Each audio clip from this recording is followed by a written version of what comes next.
Hello and welcome to another live stream, boys and girls and MBs, where we will be reacting to Jehovah's Witness movie, or as they like to call them, dramas, that was released in 2015 when I was mentally in but physically out. So I don't think I've ever watched the full thing, and we're gonna watch it as I wake and bake. It's just a chill stream. We just make fun of propaganda because fun time is important time. I think fun time is good, and it's also like a part of my mission of watching every single piece of Jehovah's Witness propaganda that they have ever put out there. Right before we start, what do you think about the mustache? Like, I hate it. I hated my beard, so I shaved it. Like I already shaved everything, right? And I left like the stash in the soul patch. Jake said that when I asked him what he thought, Jake said that I just looked Mexican, but he's extremely racist, so I don't know what that meant. Anyway, oh, we should have a mustache poll as Rindala is saying. But I'm on StreamYard. I don't know if I'll do a poll. Maybe later once I wake and bake. Let's just start because I hate when I watch like live streams and they don't actually immediately start. So let's just start with the introduction, which is just like under a minute, by none other than Stephen Lett. This is the one that I found, and let's just increase the speed just a little bit because so he sounds a little bit more normal, right? The And governing body is pleased to present the following video for your enjoyment. This film uses Bible principles to assist ones both in choosing a good marriage mate and in showing true love to each other once married. We realize that throughout the world, there are many unique customs with regard to courtship. And this video is not intended to endorse or discount any of those. Instead, please focus on the scriptural principles that will apply equally in all cultures. I am now pleased to introduce the video. What is true love? what a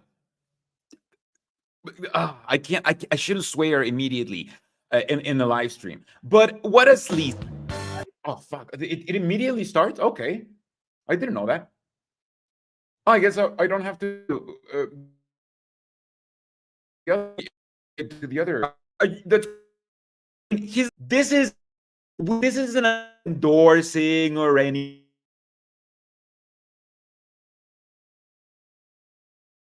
Am I frozen? I think I got frozen a little bit. Oh, dang it. My Wi-Fi has been acting up. So let me know if my Wi-Fi like acts up again. Um but yeah, he's like, we're not endorsing anything. We're just pointing out the biblical principles because for some reason Jehovah's Witnesses, even though it's against the Bible, like in the Bible it does say to marry just in the Lord. Jehovah's Witnesses don't actually disfellowship or even like publicly reproved anyone who doesn't marry inside of the religion.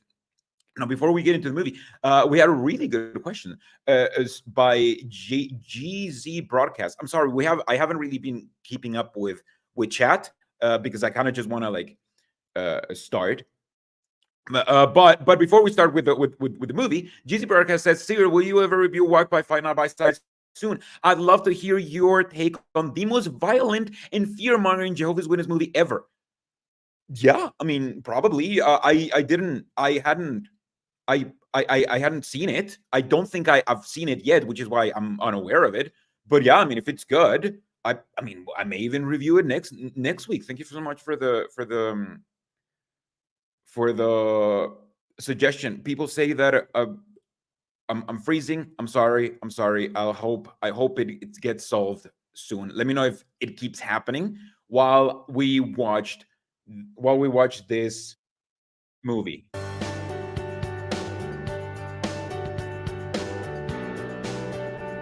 I think I'm good right now, right?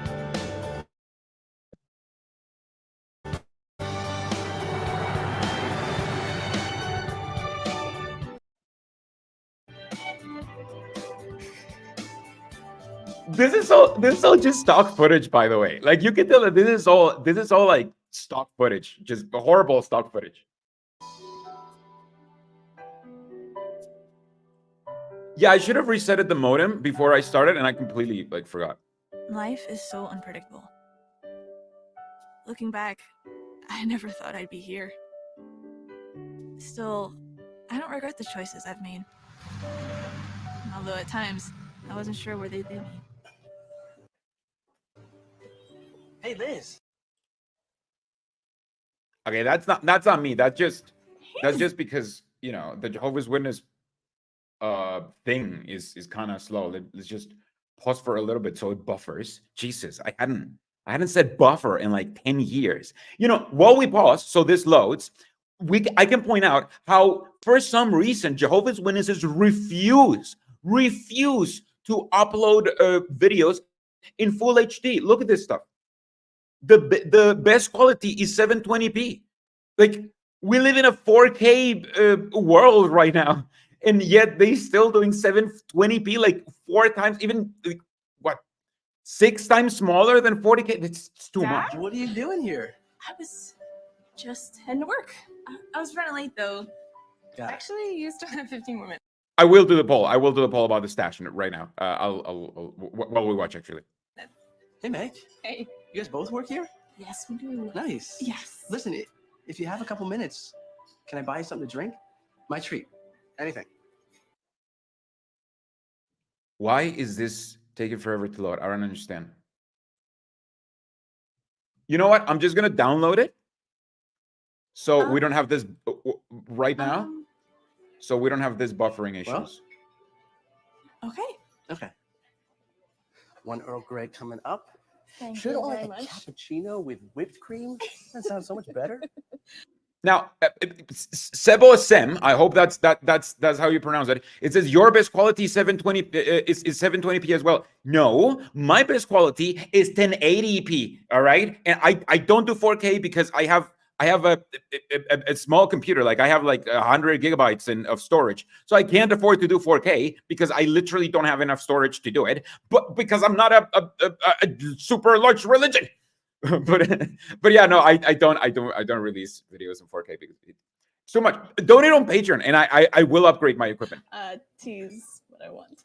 How do you work at a coffee shop and drink tea? I just needed a. What the fuck? How do you work on a coffee shop and drink tea? They sell tea at coffee shops. They sell coffee and tea at like I have never been to a coffee shop where they don't sell tea. What? Oh my god! I worked at a coffee shop. After school job. Jesus. Megan mentioned there was an opening here, and I figured it would be great for pioneering once I graduate. Pioneering? Yeah. I didn't realize that's what you were planning on doing. How many times have we run into each other, whether at school or at the Kingdom Hall? And this is the first time that we've actually getting a Having chance a to talk. conversation. Yeah. I know. I guess that's part of being the new guy, right? Oh, come on. You're not that new. I don't know. I guess it still feels like that sometimes. Do you not like it here? No, it's not that I don't like it. It's just, it's totally different. Mm-hmm. Why did your family move? My dad's opening up a restaurant not too far from here. So we moved to be closer. I don't think I've ever met your dad. He's not a witness. Oh. So How does he feel about the truth? I think his real concern is that I make time for the business when I graduate. Is that what you want to do? In the end, I think I want what most people want.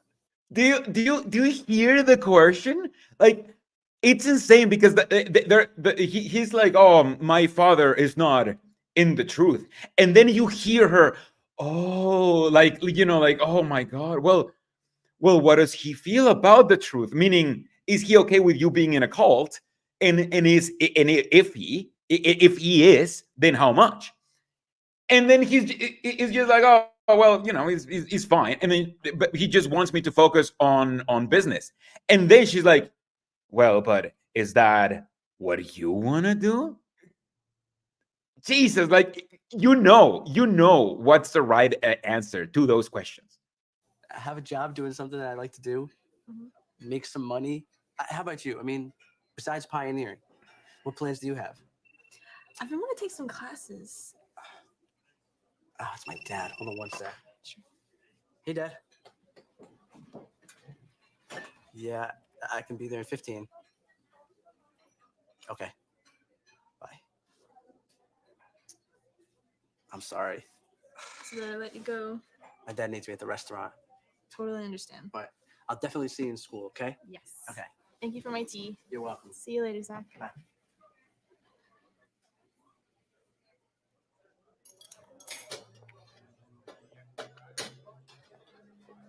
So, can you tell me what that was about? I don't know what you're talking about. No? He's new here. We were Mhm. just talking. I was just trying to be nice. Trying to be nice. Got it. Oh, come on. What? He is so cute. And it seems like he likes you. I mean, he seems nice. I don't even know him. There you go. The poll is up. Now I can actually start looking at the chat. Thanks so much for everyone who is joining us. So yeah, this is exactly what happens in Jehovah's Witness religion. If you're seen like kind of being cozy with another Jehovah's Witness, every other Jehovah's Witness is like, okay, well, that's my business now. Tell me everything about it because I saw it. And if you don't tell me about it, maybe I think there's something weird about it, and maybe I report it to the elders, and I'm like, hey, these two are being a little bit weird. Is it because he's not baptized? But he's not baptized? I thought you knew that. And no, I just assumed. Well, that tells you something. He knows it's the truth. Megan, I can't even consider someone who's not baptized. Jesus, like, come on, 4 minutes and a half. 4 minutes and a half, and she immediately was like, he's not baptized.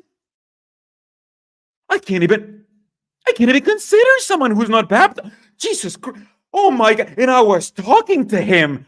Oh my God, Jesus Christ. Liz, not everyone is raised in the truth like us. Give him a chance.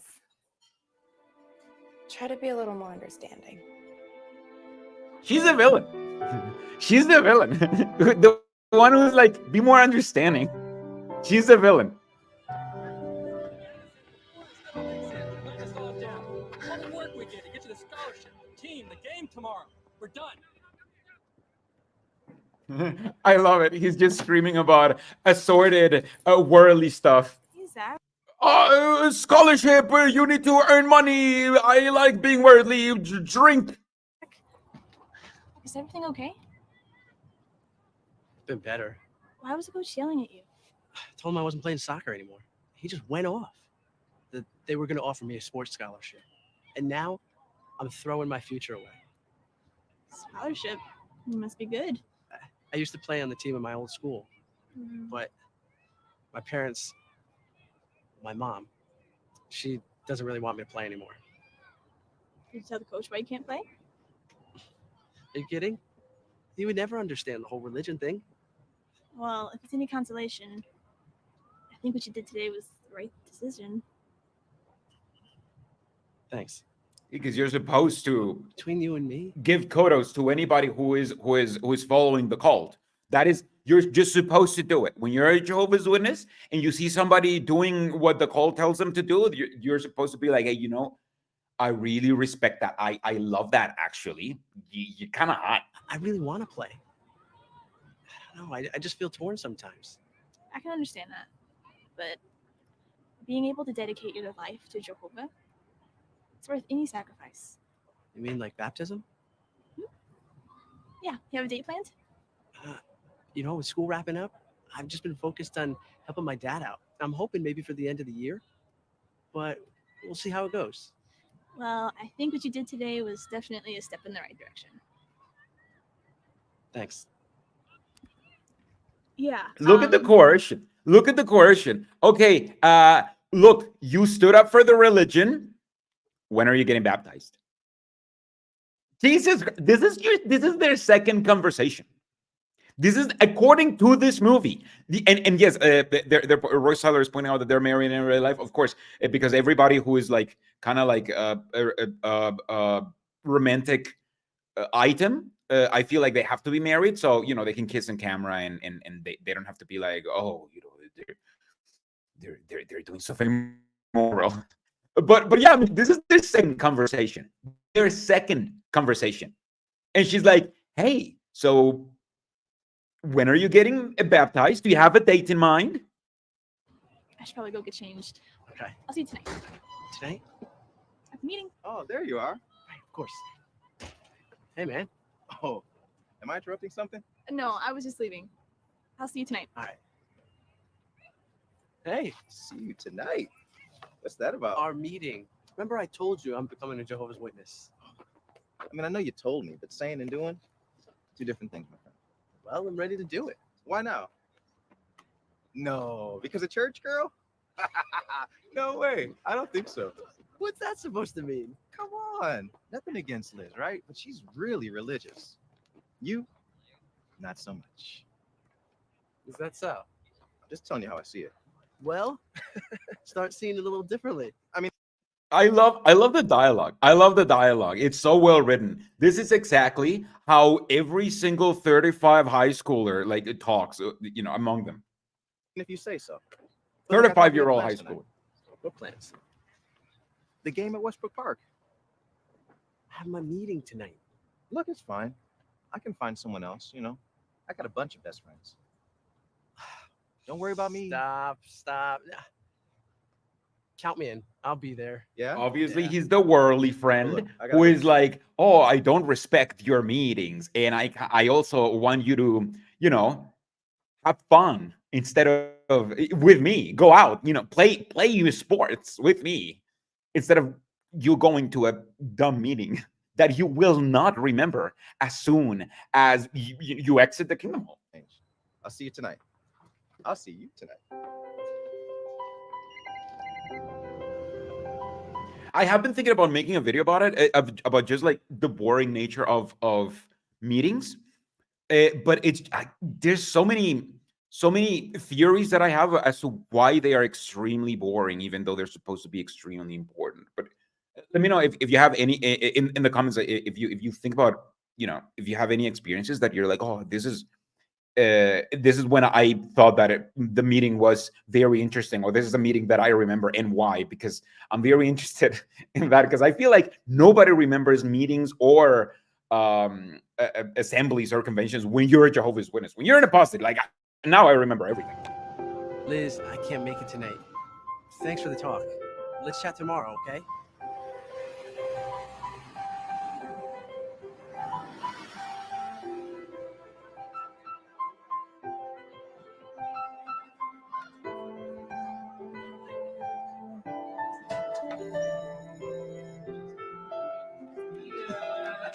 Oh no, they're getting a little bit closer, maybe?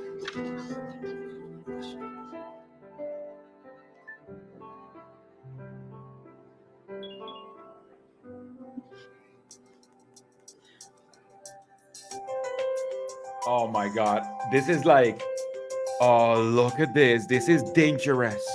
He's falling in the trap of liking this guy who's not even baptized. Really bad.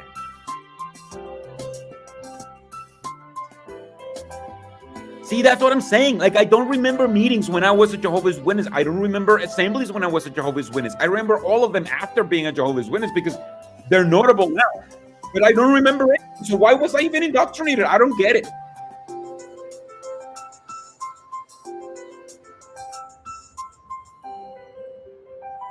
So I guess that's just a montage to be like, yeah, they were getting close.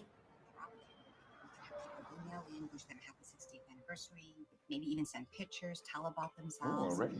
What do you think about that? That sounds like a good idea. I don't know much about them things, so Not a problem. Liz and I are going to do it together. It'd be perfect for the two of us. that sounds good. Liz, what do you think about that? Is that something you can do? Liz? Liz, where'd I'm you sorry. go? You weren't even listening to our conversation, huh? We can share it if you want. I know, I'm sorry. Is everything okay? Actually, There's something I want to tell you. I'm not quite sure how to say it. Okay, we're listening. There's someone I'm interested in. Interested in. Someone I'd like to date.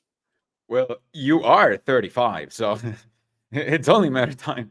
But this is very interesting because this is supposed to be the very first time that she has ever, dated at all, right?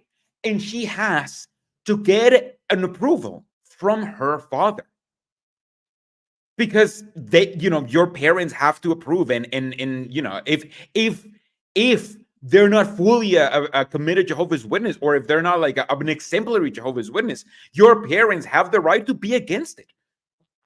It doesn't matter if it's your life. It doesn't matter how old you are. Your parents have the right to just be against it. Thank you so much, Queen of Flatulence. Hello, beautiful. I posted buy drinks for you and your girl with this $5. Well, she just got me one of them, so thank you so much. Your desire just came true, and that was also my desire. You're only 17. I'm turning 18 next month. That She's supposed to be 17, turning 18. She's almost a legal adult, right? But she still has to get an okay from her parents to date somebody. And so far, she hasn't even been like, by the way, this guy isn't even an exemplary Jehovah's Witness. No. She's like, I just like to have a boyfriend, please. Now that I'm almost 18. And the parents are like that's the phase that they're just. It's that phase, like just like for real. Are you for real? That's not the point. What is the point? You know how your mom and I feel about you even thinking about dating so young.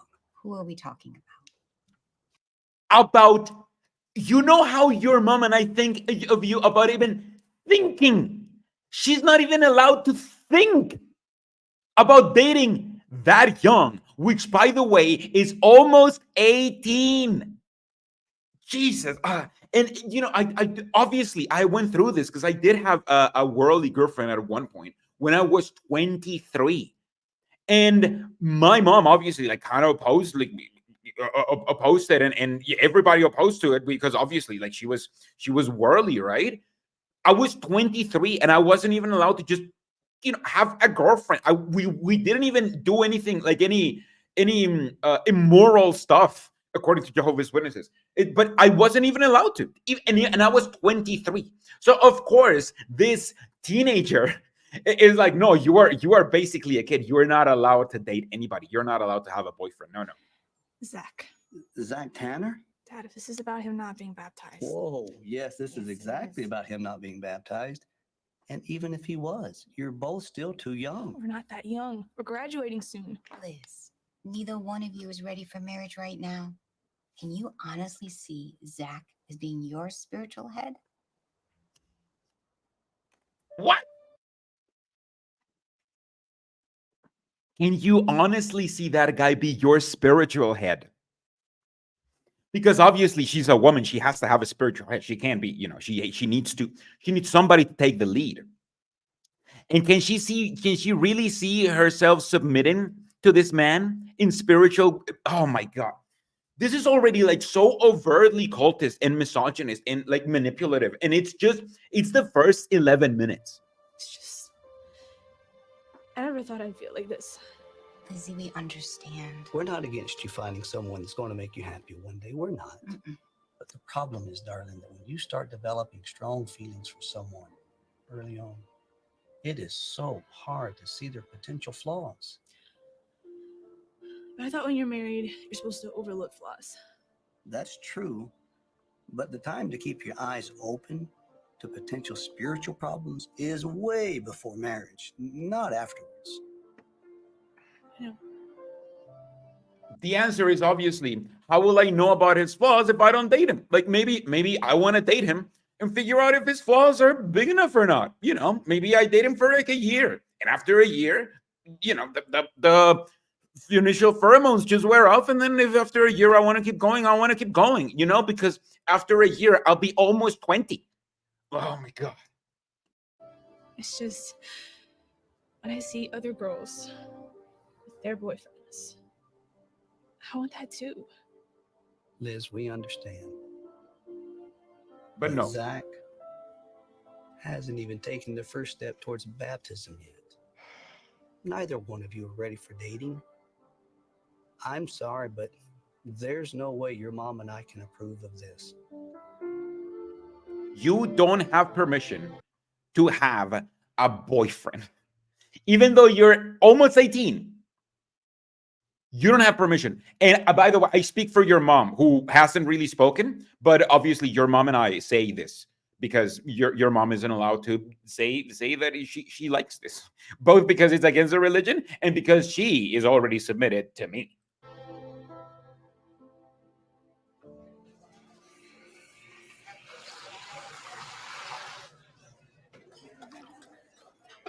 This one's starting to bore me out a little bit, so I'm ready to get something on my back. I was thinking. Yeah, I'm ready. Rude. Why didn't he wait until she finished her Haven't conversation? responded to any of my texts. I know. I'm sorry. Remember how you told me you felt when the coach wanted you to play, but you knew you couldn't?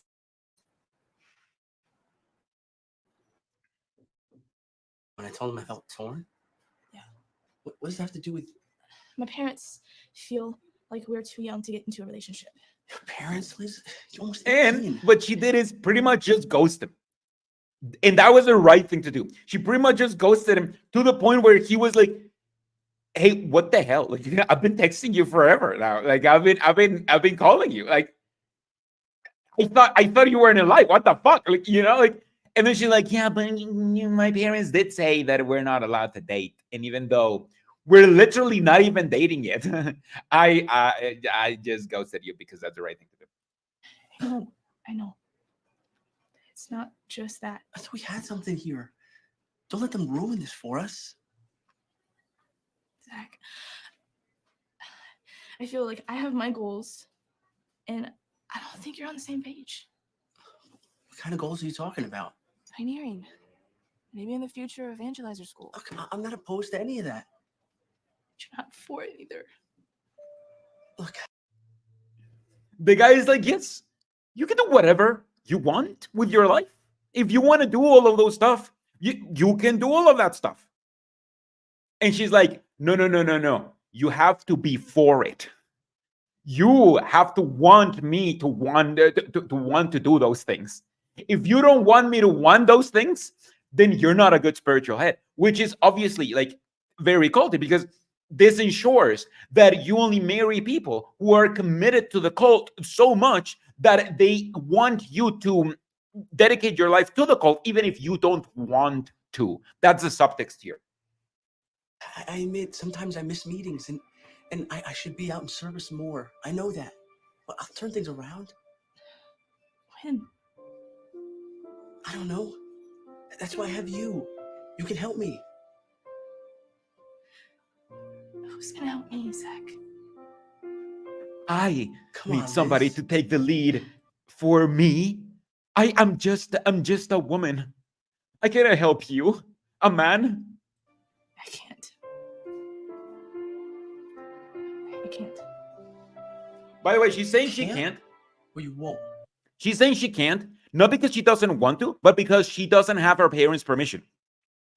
She's not going to say, I don't have my parents' permission, right? Because that's how the cult works. That's cultic rhetoric. You have to find a reason of why the cult is right, or in this case, why your parents are right. In this case, you have to pretend like you'll think the way that your parents think, right? Even if you don't really understand it, because that's just the way that the cult teaches you to behave. I understand. You know what? I was hoping you weren't going to be like this. Be like what? I know I have things to work on. Just thought you'd give me a little bit more time before you just write me off. I'm not writing you off. Really? So you're saying you'd give us another chance? Exactly. You know what, though? I can never be with someone that expects perfection. That's not fair. Well, neither was this. By the way, that's supposed to be a coffee shop. And, you know, like, she's like, it's not fair. And the guy, like, hears that all the way, like, at the end of the coffee shop. And he's like, well, neither was this.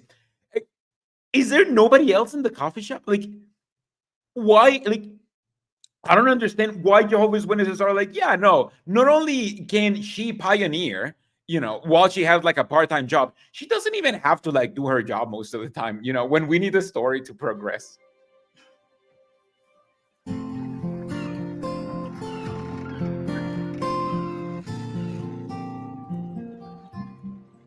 Oh, because they were still in New York when they filmed this, so yeah. Zach?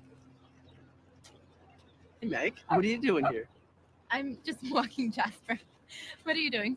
I'm actually waiting for a shipment for my dad's restaurant, so Oh, nice. I'm hoping it gets here soon. I know we've talked and all, but I don't think I really had a chance to tell you how sorry I am that things didn't work out with you and Liz. She really liked you. Thanks, I guess. You know, maybe things can still work out. Yeah, I don't think so. To be honest, it's been months now, and you know what? We just weren't right for each other. Really? Yeah, I mean, she's the type of girl that was expecting me to be perfect, and on top of that, she didn't even really know how she felt. I know. I told her the same thing. That is exactly what happened. She expected perfection. She expected him to be an exemplary Jehovah's Witness.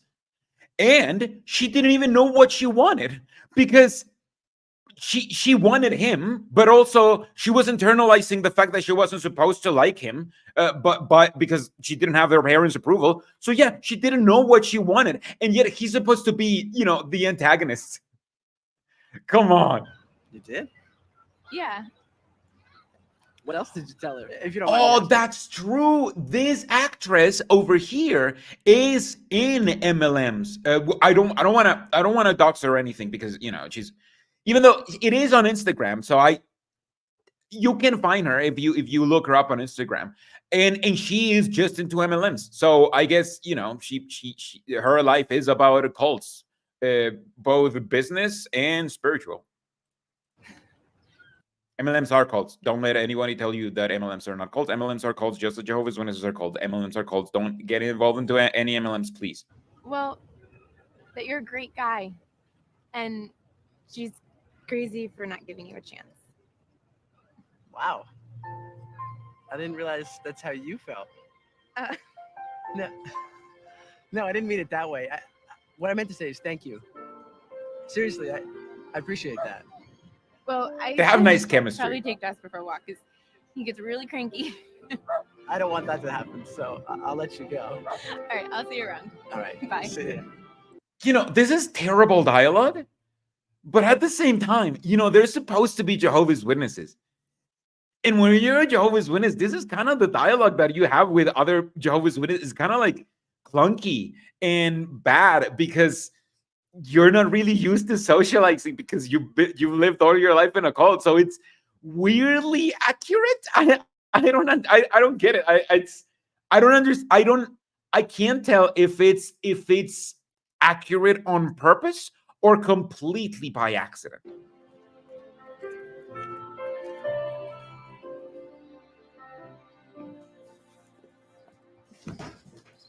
Thanks.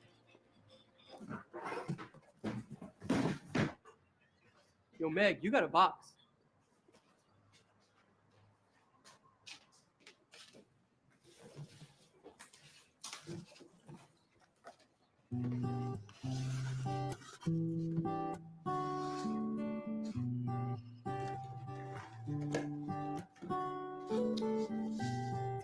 Megan saw this and thought Jasper might like it. And then I saw this and thought you might like it. Let me know, Zach.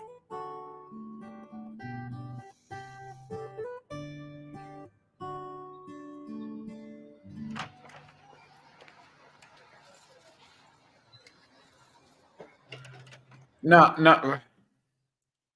Kermit the Frog says, I remember watching this as a kid. That means that you're not a kid anymore, okay? 2015 was basically a couple of years ago, okay? As far as I remember, I don't want to do the math because I don't want to feel old. So as far as I remember, 2015 was about a couple of years ago. So if you watch this as a kid, you're still a kid, okay? Don't make me feel old. Don't make me do the math. 2015 was a couple of years ago. This came out a couple of years ago. This just came out. Can we get something to eat? Yeah.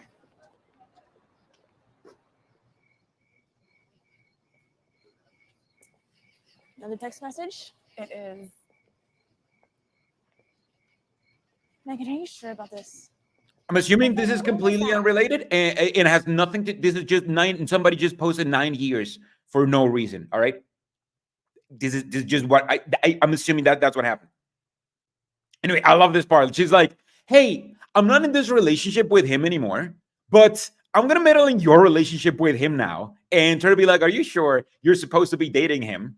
Even though it is completely not my business because we're both in a cult, so it is my business. I am. That's not what I'm saying.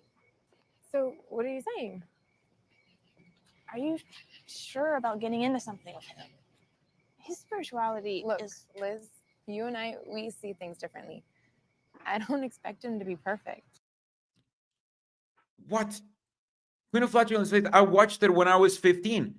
You just donated. What did you donate with your allowance? I refuse to do the math. Don't you see the potential problems? No, I don't. I just see a lot of good. And besides, I can change him. I can change him. Megan, he's not even baptized yet. Zach is not a spiritually mature person. When problems come up, you're going to want someone who's solid. You know what? I don't want to argue, okay? Look. The Watchtower actually made a crazy ex. Look at how she's like, Megan, she's not even baptized yet. Look, like her eyes just bulge out of their sockets. Look at that shit. Not a spiritually mature person. When problems come up, you're going to want someone who's solid. You know and what? mature. I don't Look want at to that argue, shit. okay? Why can't you just be happy for me? I want you to be Good. happy. Then Look! drop it. She's like, listen, just be happy. And if it doesn't work out, it doesn't work out. Then, But no, she's like, oh, why are you dating him? I already tried dating him and I know that he's not worth it. Fine. I won't bring it up again. Listen, I have to take this. I appreciate your concern, but this is my decision. I know. Just be sure it's the right one. Hey, Zach, how are you? Yeah, good. Could have been very uncomfortable before.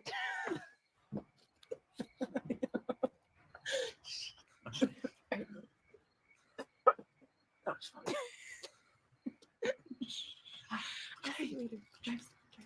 All right, get in safely. Oh, can I grab my jacket? I left it on the counter. Yeah. Just be quiet. Here it is. Okay. Lo, how many followers does she have? Because I'm thinking if she has more followers than me, which I just have like 5,000 subscribers, right? If she has more than 5,000 subscribers, I will put up her Instagram if somebody shares it in the chat. Because if she's bigger than me, then I feel like that's fair, right? Like I'm not doxing her or anything. She's literally more famous than me, right? Because I'd love to take a look at how she's doing right now. It's kind of interesting. Anyway, let me know. A little late, isn't it? He's a hottie. He's kind of hot. If I'm honest, like he has a little bit of a long face, but it kind of works for him, and that's why I kind of want to see him with a beard because I think the beard would really work for him. Because with me, I think the stash makes my face look even rounder, which is even worse. Me. I'm sorry, Gavin. It's my fault. I just lost track of time. Hey, Mom. How was it? Oh, it was so much fun. I should probably get going though. Oh, no, stay. I want to hear about tonight. No, I should probably go. Well, text me when you get home, okay? That reminds me, I want to show you something online. Really? Yeah. I love the details, Meg. Oh, thank you. It's gonna look so beautiful on you. Oh, thanks, Mom. Oh, you're such a beautiful couple. I want to go show Dad. Okay. See, the mom is here. The mom is supporting her, so she's obviously in the wrong. The dad is like, I don't like what you're doing with your life at in your 20s, your early 20s, and he's supposed to be right, but obviously it's not gonna work out his way. Hey, Dad, can you come inside? I want to show you something real quick. Yeah, I'll be in a minute. Okay. Actually, Megan, come sit with me for a second. Lecture time. Is everything okay? No. Yeah, I wanted to ask you a question. Okay. What is it you see in Zach?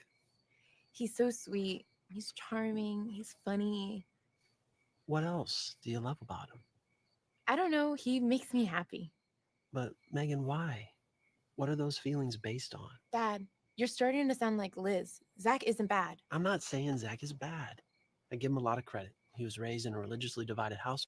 Sorry, I lowered the audio from my microphone because I can't increase this audio as high as it goes. So I just lowered my microphone. Let me know if that's better. Exactly. However, Zach's been studying for years. You have to be patient. He's gonna get baptized and then he's gonna start reaching out. Are you basing that off of his actions or his promises? No disrespect, Dad, but when it comes to reaching out, you're not exactly the stellar example either. Oh my God. Oh, so she's like, you can't even tell him to reach out because you're not even an elder. So, what's that all about?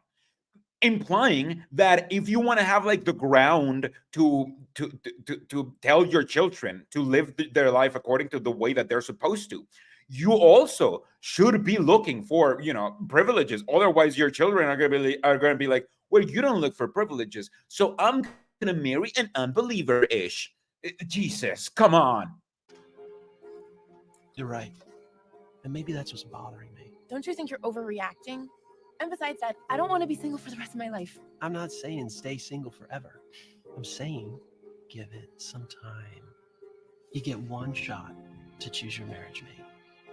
No, The choice no, is you yours. don't. No, you don't. No, you don't get your one shot. That's why you date. That's why you date multiple people. There is just this weird thing in Jehovah's Witness culture where if you date is because you're thinking about marrying. So dating someone is pretty much like almost being engaged, right? So breaking it off with somebody and then just dating like a few people is seen as being like a whore, even though you're not even supposed to do more than freaking kissing, right?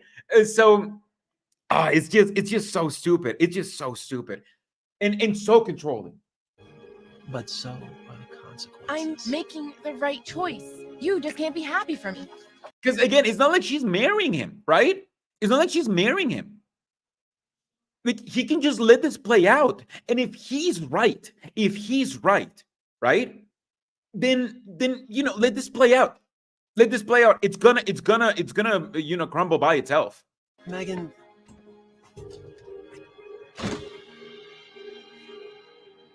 But obviously, they wanna get married because they want to do it.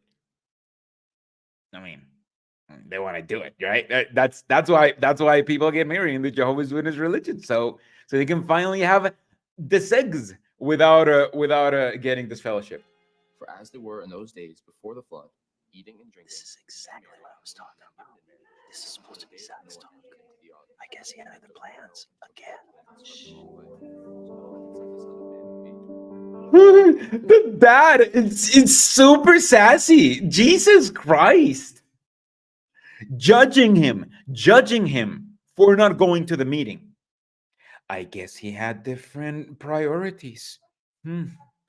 Look at that. And that's supposed to be rightful in this. This is how Jehovah's Witnesses act. And this is why Jehovah's Witnesses are so, they're so annoying because they're supposed to be annoying. They're taught to be annoying. This is what you're supposed to do if you're a good Jehovah's Witnesses. If you're a good Jehovah's Witness, you're supposed to be annoying. This is what you're supposed to do. The two men to be in the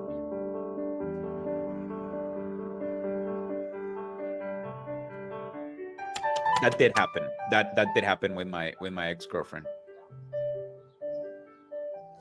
So Hey, what are you doing here? I need to talk to you. Yeah, let me throw on a shirt. I'll be right out. Meg?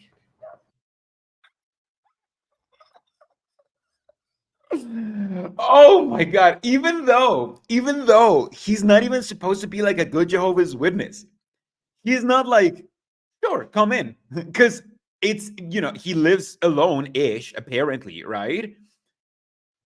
And he's not like, all right, sure, like me, let's go outside. No.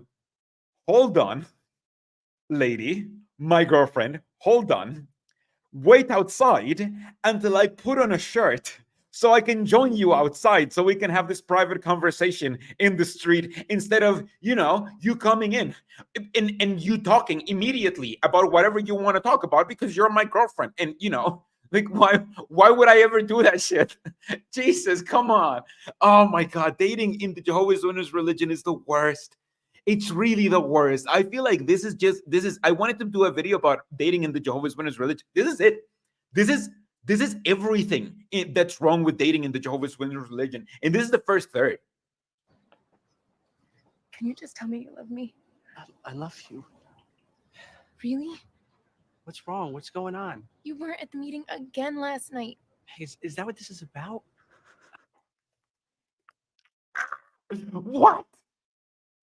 She's like, can you say you love me? Then why weren't you at the meeting last night? I mean, Jesus, did I move the computer? I'm using the earphones, the plugged earphones, because the other ones are not working. That is just, oh my God. Oh my God. That is just so manipulative. That is just, oh my God. That is horrible. That is horrible. What the hell is this? Exhausted, okay? My dad said. Your dad? Is that where this is all coming from? He is only concerned. I know this is the truth. There's always going to be people telling you what to do and how to feel, but trust your feelings and trust me. What if there's just Before more? you say another word, I'll be right back, okay?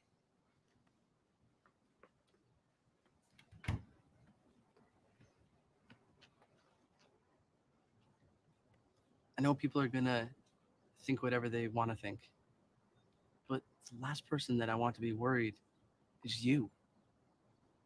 I was going to wait, but there's a reason why I'm working so much. And I want you to know that.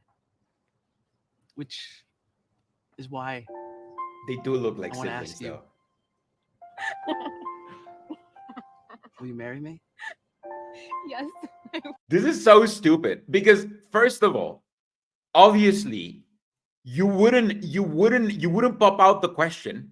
You wouldn't pop out the question when you're having an argument. Like, that is, he only did it just to showcase how messy the relationship is in Jehovah's Witness status. But obviously, that's not how it would go out. Like, he wasn't even planning on it on this. Like, he hadn't even thrown up a shirt on. Like, come on, it's just so stupid.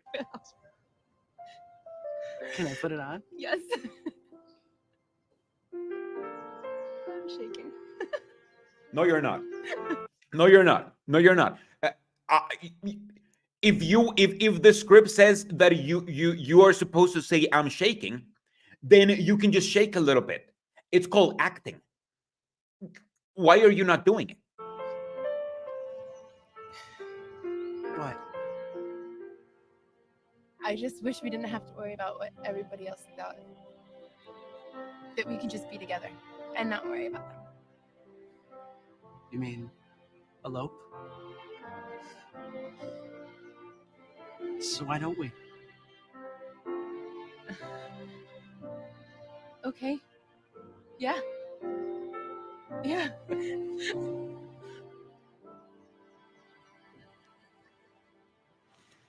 You're seeing two indoctrinated. No, of course not Queen of Flatulence. They're not. They leave the cult. Why are you not showing? I'm clicking on it. I'm clicking on your comment, but it's not showing. Oh, there you go. Oh, damn it.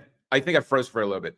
Sorry. They're not going to say, hey, let's leave this as a cult. They're not going to say that.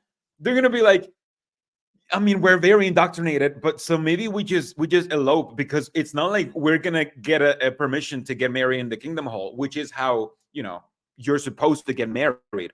Even though there are no written rules, that's how you're supposed to do it if you're a Jehovah's Witness. But you're not supposed to elope, because then people cannot like judge you, right? And this is just the worst thing you can do. But you're seeing two fully indoctrinated people elope because they just trying to avoid the judgment of their own cult. They're not even leaving the cult. They're just eloping to avoid extra unnecessary judging. That's it. And they are antagonistic. They are the bad example in this dramatization. Priscilla, it's Liz. Oh, Liz, how nice to see you. Oh, good to I see you. missed you. I missed you. I forgot your dish. Oh, don't worry about that. Would you like to sit and visit for a few minutes? I would love to. We were having a cup of tea. I wonder if you'd like to join us. I would love some tea. Oh, good. Or a little spot of tea, as the British say, to revive you after your shopping expedition. My strategy was shopping. Little spot of tea, as the British say. Do I have British people in the chat? Do you say that? Little spot of tea? What the hell is even that? Like that sounds like an issue. Like, hey, I need to wash this because it has a little spot of tea, right? It's not an urgent issue because it's little, but do you say that? Thank you, Priscilla. So how's things going with you? Pretty good, I guess. You seem a little sad. Oh. You feel like talking about it? I don't think it would help. You know you can talk to us. Please. It's the least we can do. I mean, you did bring groceries. Well, last year I was interested in someone, but had to end it. Oh, who was that? Zach Tanner. Oh, yes. Uh-huh. Well, not long after it was over, he started dating Megan. And I don't regret the decision. I know I was way too young. But way too young. Sometimes I just wonder if I'll ever feel like that about someone else again. Oh, of course you will, Liz. Jehovah created our hearts to heal. And besides, it's not always a failure when a romance doesn't work out. Sometimes it's for the best. Zach is a bit of a high risk. What an asshole! Obviously, since he's a fully, indoctrinated Jehovah's Witness, he's like, yeah, he's not as fully indoctrinated as the rest of us. So he's risky. Jesus, like this is what Jehovah's Witnesses are labeled as being judgy. This is being judgy. This is being judgy. Jehovah's Witnesses will not think this to be judgy. They're just like, it is what it is, right? This is being judgy. Jehovah's Witnesses are taught to be judgy because this is the righteous thing to do. Exactly, as simply what you're saying, a high risk of what? Of what? Of exploding? Like, what is that? What is that shit? Yeah, a lot of people felt that way. I don't know, though. They seem really happy. It takes time to reveal the inner person, the secret person of the heart. Well, how do you get to know the inner person? Well, you have to hold back a little bit emotionally until you're sure that you're going to bring out the best in each other. It seems like everyone's found someone but me. Enjoy your singleness while you have it.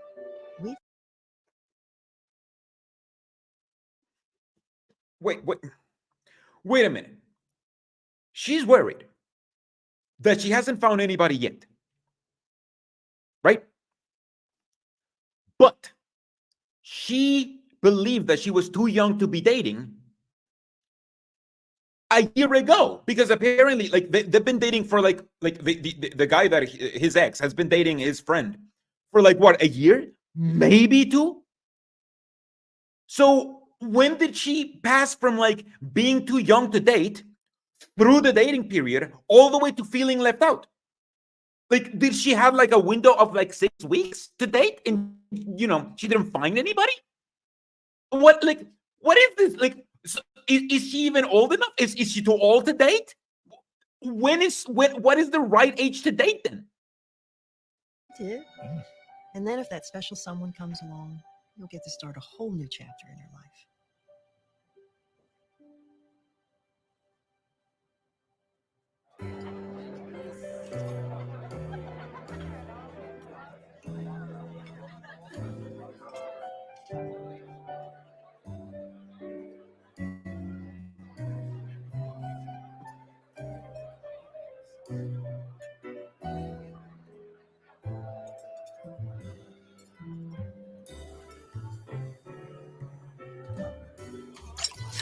Oh, I'm so sorry. No, it's okay. Here, let me. Oh, okay. That's not No, I anything. think it may have made it a little worse. Can I get you another drink? Oh, no, that's fine. I'm always hiding behind the camera, so this doesn't matter. It's all right. Liz, I'm so glad you made it. Oh, Olivia. The wedding was gorgeous. Thank you. Oh, wait, John, can you get a picture of just the two of us? Yeah, sure. What happened to your shirt? Oh, nothing. Don't worry about it. How do you want this picture? Just like this is fine. Okay. There it is. Oh, Also, Liz. what did she like? This is supposed to be a meet cute, which yeah, this is the only way you meet people in the Jehovah's Witness religion if they're not in your congregation, it's through social gatherings, which is why social gatherings are so important, and which is why it's so bad when you're not allowed to be in social gatherings. But what was he holding?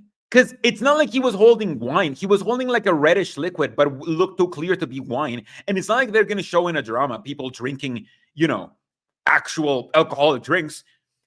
So what was he holding? Like just some virgin fruit punch? I don't get it. Thank you so much.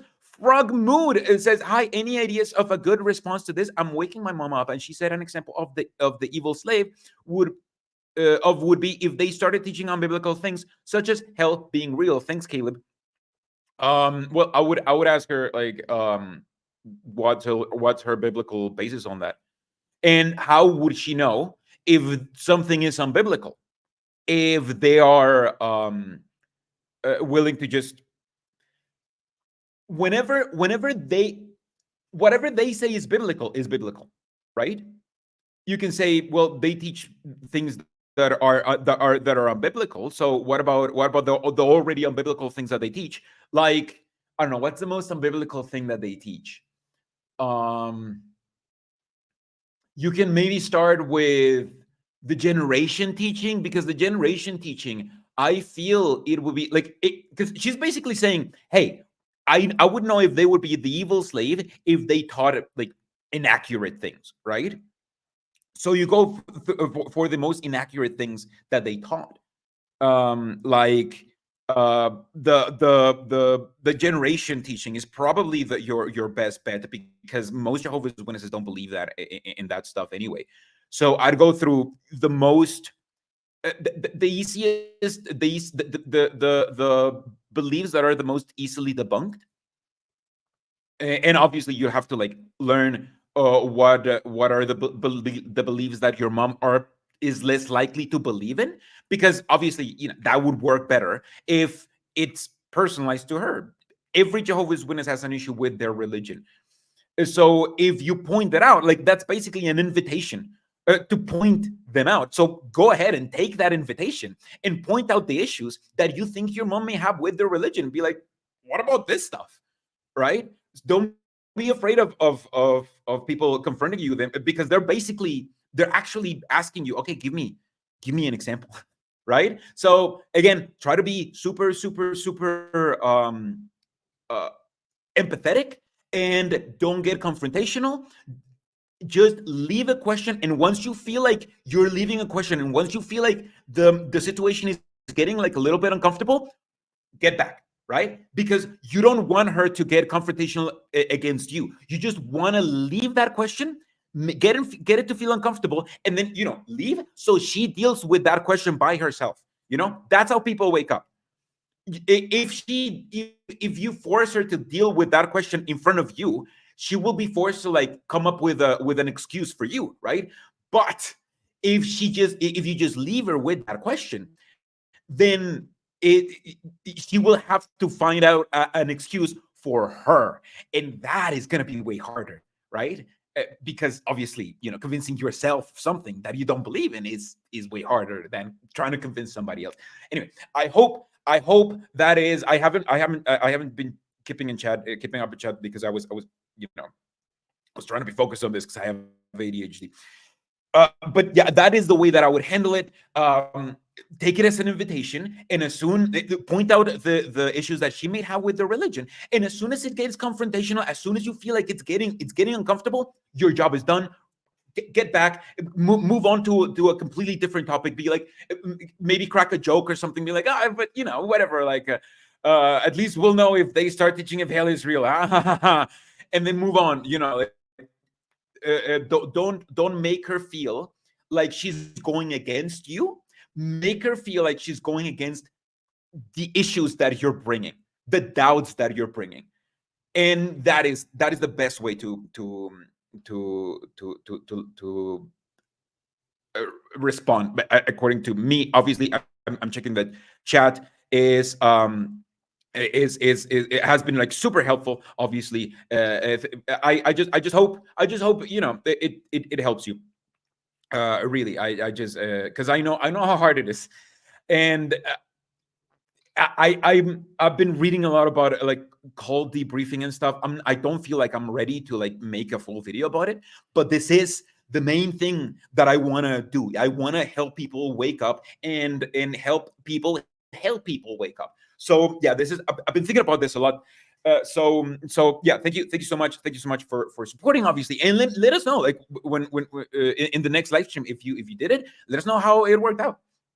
Anyway, let's keep going. I love it. It looks great. Thank you, John. So your name is Liz? I'm sorry to introduce you, Liz. This is John, our photographer. There's David. I'll catch you guys later. Okay. Again, I'm really sorry. It's okay. It's just a shirt. It's really just a mess, honestly. Now I can go buy new stuff. Thank you. You're welcome, my friend. Yeah.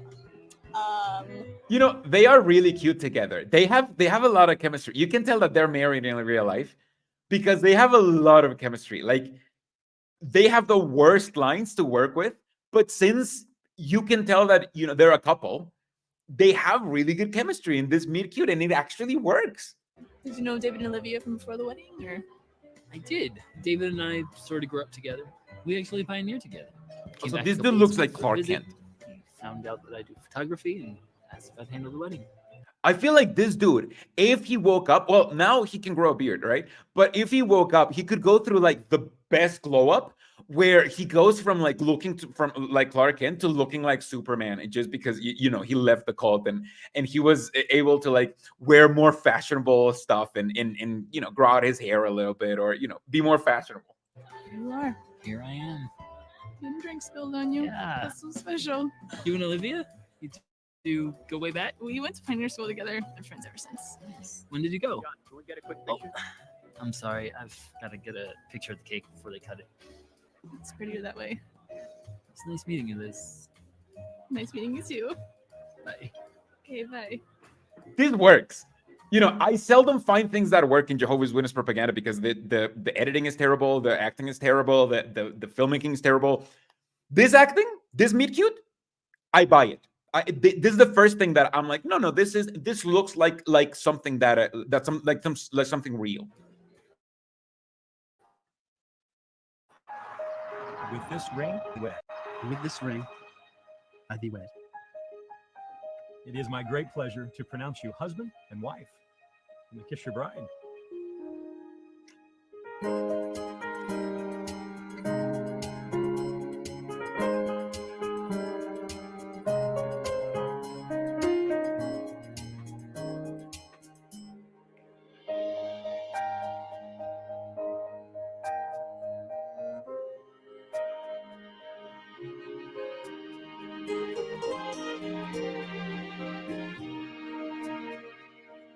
Oh no, he arrived late and he's not even in a suit.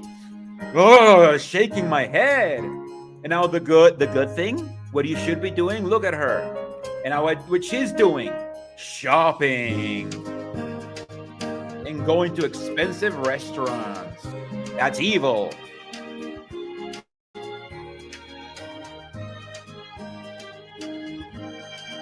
Is he good? Evil. They're working out instead of going to preach. Ah, the devil has a hold on them. Liz? Megan! Hey! How are you? Oh, it's so good to see you. So good seeing you too. And she looks rich, obviously. I've heard so much about. They both look Liz. rich, obviously. Zach? Oh, She's beautiful. Thank you. she takes after her mom. It's crazy how time's gone by so fast. I know. Oh, what are you doing here?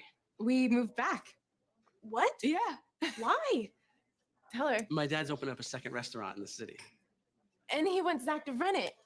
That's great. Yeah, the commute was killing me, so it just made sense. Well, that's exciting. So You can tell that she doesn't, but she's like, yeah, that's really good, man. Because this is how you're supposed to behave with people who are not exemplary, and they've left clear that they don't care about being exemplary. This is so fake. And also, dude has money because dude has a restaurant, right? Why is he dressing up like he runs like an office or something? Why does he wear a suit? He runs a restaurant. Man, it's just obviously since he has money, he dresses nice. And what is nice in Jehovah's Witness? Wearing a suit, wearing a really nice suit. That's what, if you had all the money, you'd wear a lot of suits. we actually hired on Rod. Yeah, your soccer buddy from high school, right? Yeah. Oh, that reminds me. Have to come check out our loft. We just furnished it. Wow. Yeah, I'll be in debt for years over that. Oh, come on. I'm worth it. Of course you are. Yeah, I'd love to see it. So, what are you Jesus still Christ, doing what here? a dig. Yeah, I'd love to see it. Oh my God. Obviously, this is a fake person, but it perfectly represents how Jehovah's Witnesses not only are supposed to behave, but actually do behave. When somebody is like, hey, we have really nice things in our loft because we're not going to the meetings as much and we're able to afford more stuff because our life isn't fully dedicated to the meeting. You're supposed to be like, oh yeah, that's really good. Exactly. With crazy eyes. Jesus Christ, come on. What do you mean? Oh, well, no, I just thought you'd be doing something else by now. Hey, babe, we better go if we're gonna get the show. Yeah, we actually have to drop Kristen off at my parents. So, really, it was so good seeing you. It's good to see you too.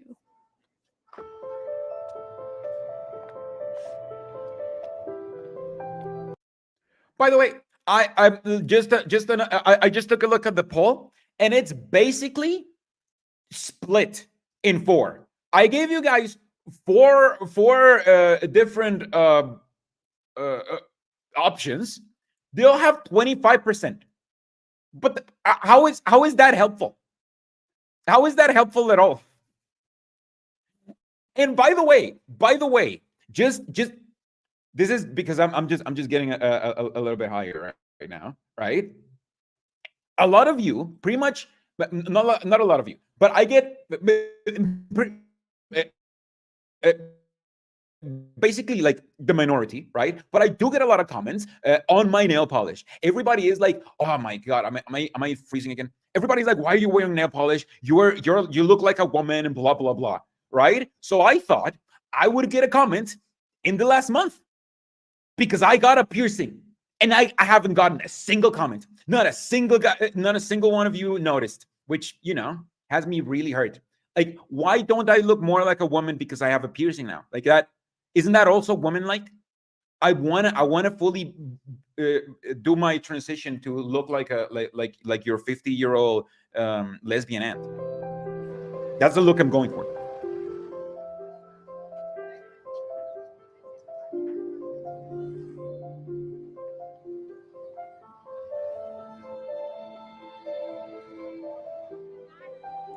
She's unhappy here, obviously, because she's judging people. If she was just minding her own business, she would have no reason to be like this.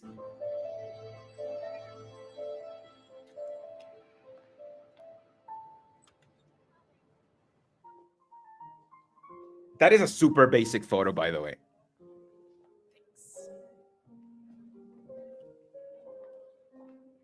I bet she wishes she looked like me. This is the most basic photography ever. Like, look, I don't consider myself an artist whatsoever, right? I don't know anything about anything. I just know enough to know that this looks like stock photos that come, you know when phones used to have like stock photos like preloaded on them, like 4 photos unexplicable of like a flower and like a landscape and maybe like some dirt. This looks like that. This looks like preloaded photography on your phone that is just there so you can look at photos and check out the resolution of your screen, and it's supposed to be completely inoffensive. John? I'm surprised you remembered. Yeah, kind of hard to forget that huge stain I left on your shirt. I felt terrible. I've dyed the whole shirt red since then. It's good to see you again. You too. Are you back here for a visit? No, I moved. Really? Yeah, it's been about 6 months. Nice. So, have you been here before? No, this is my first time. You? Oh, no, I tend to stop by here a lot on my way home. You must really love photography. Yeah. I saw David and Olivia's wedding pictures. They came out so beautiful. Thanks. You did a great job. Thank you. Honestly, though, shooting wedding photos wasn't my first choice. It pays the... Well, nail polish originated with men, but just like everything else that men have created, like tights or like heels and all of that stuff, women have appropriated it to be able to look as amazing and as beautiful as we look. It's just women appropriation, so I'm reappropriating it. I'm reappropriating everything. Dresses are next. Bells. What was your first choice? Something more like this. Here, let me show you. I like this one. Oh, yeah? It's very different from the rest here. Really? Why? Oh, whoever they are. Time has moved on, but not their love. It's still strong.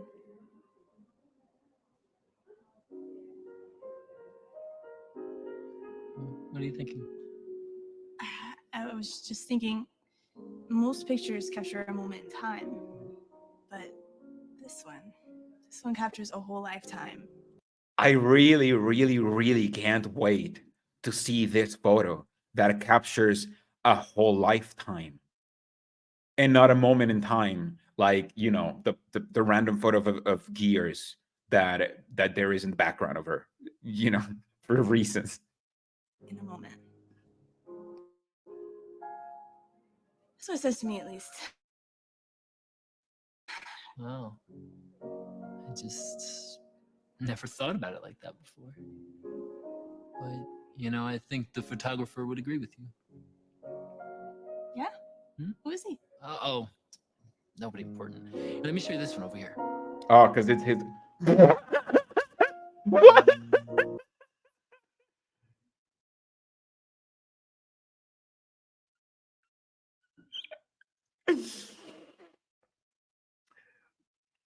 Come on, man. Come on. Come on. She's like, oh, this is different. This captures the whole life. Oh my God. This had she never seen a photo of like 2 hands holding it's not even well framed, by the way. Like what is this composition? Like she's obviously coming from an angle over here from the corner, so you would expect him to also be coming from the corner, but no, he's coming in like in a completely different angle, and then like the focus is all weird. It's like off center for no reason. Like the thing that's at center is like here for no reason. You can barely see the rings, and you cannot see the ring on this guy. So this guy can just be any guy. It doesn't have to be her husband, right? You can barely notice that, see that they're supposed to be like husband and wife, and they could have gotten married anytime. They could have gotten married yesterday. It's just, oh my God, exactly. There is a ton of pics like that on Pinterest that are way better because they're actually they actually take, look like somebody took them in an accident. Is all over the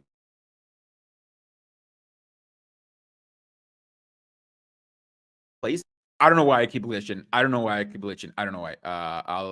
I'll just keep playing.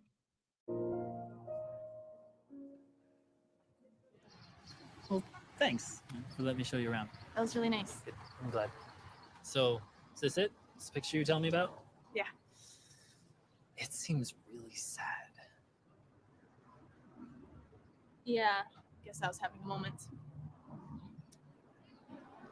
Like the dude, like You ever they can't even find a suit that fits properly on the dude. You can see that the collar fits like behind his neck, like way behind his neck. It should fit like right. It should embrace the neck. Like I don't know. See, look at this. Look at this. Look at the collar. Against the neck, right against the neck, not just hovering, just like this for some reason. Like, what the hell is this? It's really sad. Yeah. Guess I was having He a really moment. sounds creepy a little bit, especially because he's obviously like the guy who took all of these photos because he's a photographer and because he's like, photographer will agree with you. Oh, who is he? Nothing important. Like, come on, Jesus Christ. You ever make a decision that you know was right, but it still hurts anyways? Absolutely. A couple years ago, He has an exhibit though. How can he not afford proper clothes for his exhibit, for his own exhibit? my little brother was disfellowshipped, so I had to stop associating with him. It was the right thing to do, of course, but it was so painful. 1 Peter 5:7. I didn't know that this was in here. This was just sprinkled in here for flavor. Just a little bit of shunning your little brother. Oh my God. I didn't know this was in here. And this is just casual. The drama isn't about this. He's just like, yeah, no, I've also done things that I regret for the cult. For instance, I shunned my little brother. Oh my God. And it's always helped me. Jehovah cares for us. So we're never really alone. Nope. It's my mom. I told her I was going straight home. Yeah, I'll let you go. But it is getting kind of cold. Why don't you take my jacket? No. No, I insist.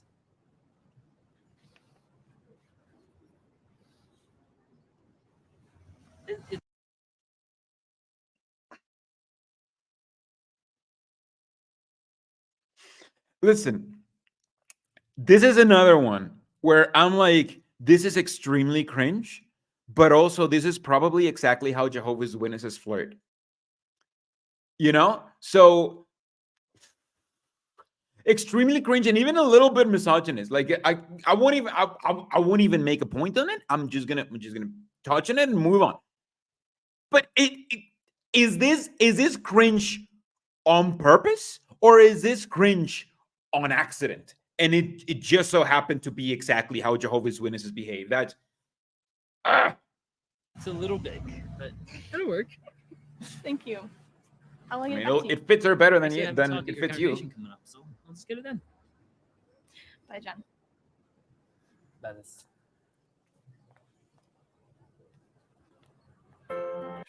The ill-fitting pants is just like right now you wear like chunky pants, right? Like that's fashionable, but just not like this. Like they are the most unflattering pants ever.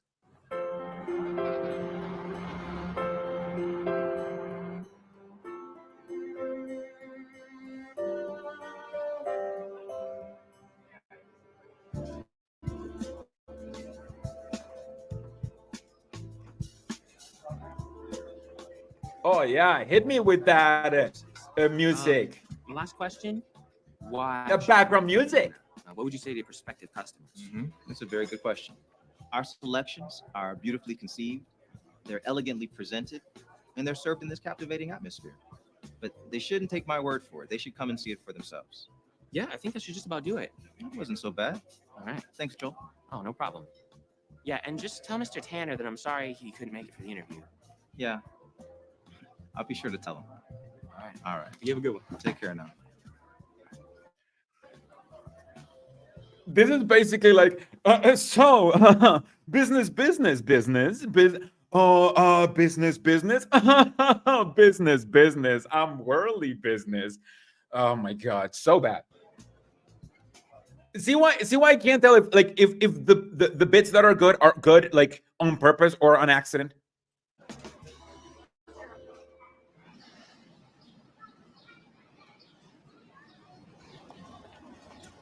Well, you're here early. Hey, Zach. I need to talk to you. You got a second? Actually, Why is this buffering? Joe, I have. No. Oh no, and he's growing a little bit of a beard as well. Because this was in 2015, like just a couple of years ago when beards weren't allowed. All right. He hasn't shaven. So, how's Megan? She's good. Yeah? Is she happy? She's happy spending my money. See, that's why I stayed single. Oh my Yeah, she's god. done Oh my god. Hey. What's up with this boomer jokes? Is she happy? She is happy spending my money. Ha ha ha. Oh, the grill of the wife. I hate my wife. What is this? Listen, here's my real question. What happened last night? What are you talking about? Last night, you said you were going to be here for the magazine interview. I'm totally sorry. I forgot. Were you able to take care of it though? You mean did I cover for you? Yeah, Zach, I covered for you. Apparently, that's what I do now. I cover for you. Come on. No, you don't. I had to go to my meeting last night. I haven't gone in months, and Megan won't stop nagging me about it. I'm cool with all of that. You know, to each his own, and that's your. My wife won't stop nagging. Jesus Christ. And he's like, I had to go to my meeting. Like, he owns the restaurant, right? How is it so hard? Like, he already wears a suit, except when, he goes to the meeting for some reason, right? How hard is it to be like, by the way, man, like, I have like this appointment in between, in the middle of the week. I have this appointment. Just as he has time to go to plays and shit. Like, for some reason, he has like all of the time to go on plays and to the gym and all that shit. But he can't take a couple of hours to go to his meeting because then work is more important. I'm telling you, Jehovah's Witnesses want to have their cake and eat it too, which is the way that you should have cake. But it's just how the saying goes. Your thing. But you have to understand that the business is picking up. You need to know his time isn't now. If the business is picking up, you have to be there to do what? He just owns the restaurant, right? Like, what is he, the chef? Does he cook? Does he, attend the tables? I think he's just one of those owners that just show up in a suit and just like. And then after a while, they're like, maybe we should rearrange the tables. And that is like their biggest contribution to the business, right? Like, what does he do exactly that he can't even, get out of the restaurant for a couple of hours for his meeting? It's when? Evenings and weekends. You know that. When you hired me, you said we were going to work as a team, right? Yeah, I did. I know, but the last time I checked, a team meant more than one person. Ew, actually, we painted out in the house. Hey, dude, did you show her Instagram profile? Because I feel like if you showed her Instagram profile, then I can show her Instagram profile, and I kind of want to do it by the end of the stream. Okay, I'm sorry. Look, we're not kids anymore. This is the real world, and the business doesn't run itself. I love it. We're not kids anymore. I know we look exactly the same as when we were kids 10 minutes ago, but we're not kids anymore. I have to tell you that. I know that. So what do you want from me? I want to know you're going to be there. I'd like to know I can depend on you. You can, okay? I promise I'll make this my priority. Priority. Okay. We'll see.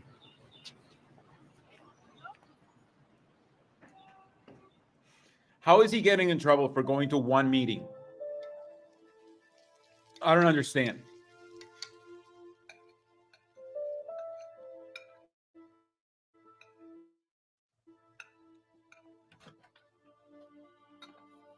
Hey, babe. Long day? Yeah, it was. You've had a lot of those lately, huh? It's busy and business needs me. I know. It just seems like the business comes before a lot of things lately.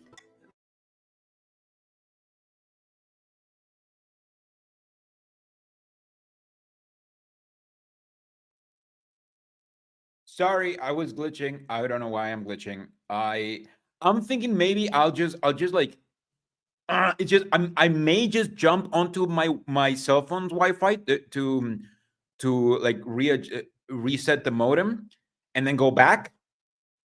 But I feel like I would glitch even more. So I don't know if it's worth the risk. I want my husband. I want a spiritual man. Can't you see that I'm doing the best that I can? I'm trying. If you can't see that, then I don't know what to say. No, I have work to do.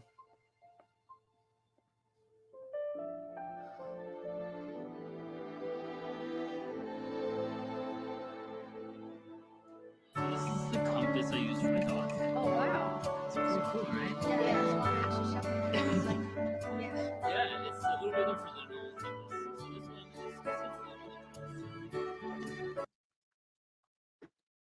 This is so weird. Why is he kneeling to talk to the kids who are looking down on him?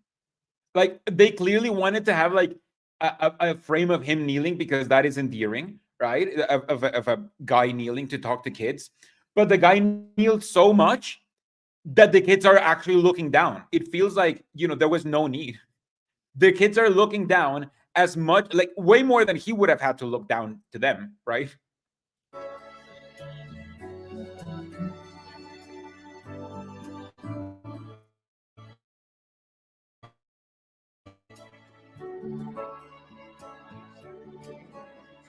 Yeah, of course. My pleasure.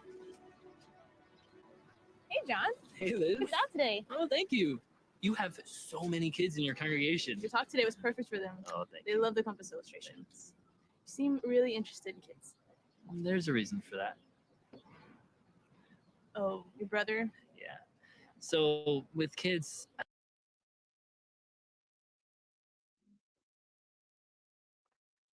Wait, would she like, you seem really interested in kids? And he's like, yeah, because I'm shunning my little brother and I miss him. And he's a kid? Just how little is his little brother? That is, oh my God, this is horrifying. Like, he's like, yeah, I like kids because I miss my little brother who I'm shunning. And again, this is just sprinkling it in. Just being like, this guy is exemplary because look at him. He's even shunning his little brother. I like to try to reach them while there's still time. Liz, I'm sorry. I promised him I'm showing the compass before I left. Oh, sure. Can you just give me 1 minute? I'll be right back. Yeah, no problem. Hey, Liz. Hey, Jay. Pretty cute, huh? Yeah, he's just like a really nice brother. You know, he really is. We've known his family for years. I have to say, the one thing I really admire about him, he never gets distracted by all these offers that come along. What offers? Well, you know, he has his work on display in these galleries and magazines. They all want him to be their principal photographer. Really? Yeah. He turns them down, though. He doesn't want to be away from the congregation. Yeah, he turns him down, but he's sure to let us know every time so I know about this, so I can tell you about this. Like if he turns them down, how does this woman in the congregation, who is just in her congregation, right? How does this woman in the congregation like know about this stuff. If unless he's literally making a show every time that he turns them down. This is this is the perfect situation for a Jehovah's Witness. You are supposed to be poor, even if you have the capability of being richer. You're like, nope, I'm keeping my eye, simple by choosing to be poor, and like be making my life actively harder than if I just got like a nice cushy job because I'm good at what I do. You can see how much he loves his work. He's so focused spiritually. He's a good brother. Sounds like it. Yeah, it's too bad he's leaving. Wait, leaving? Well, that's what I heard. I guess he's going back to Oregon to go home. This, by the way, this woman has been doing nothing but gossiping to her about this dude. This is nothing but gossip. And Jehovah's Witnesses know that culture of gossip is so strong that they have to depict it in their own propaganda. They don't even know each other that much, and she's gossiping. Hey, my ride is here, so I gotta get going. I'll talk to you later, okay? Because obviously, this is how you know if somebody is exemplary in the congregation, because of the reputation that they have in the congregation. And how do you know the reputation that they have in the congregation? Well, you gossip about it, obviously.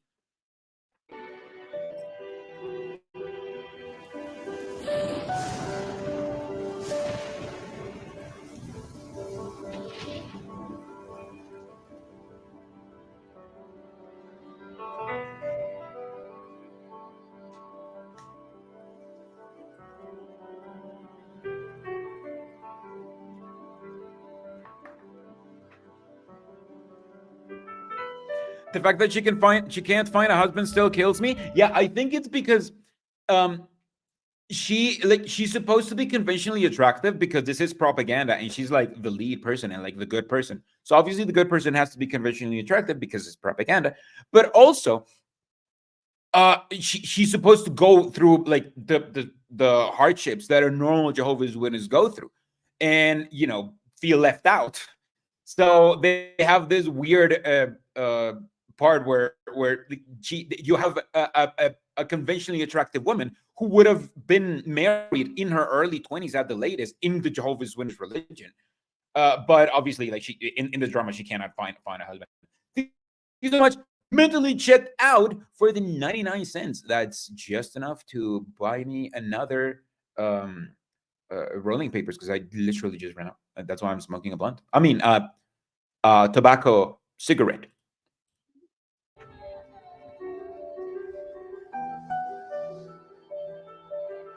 And she's sad because the guy is not there because he's working.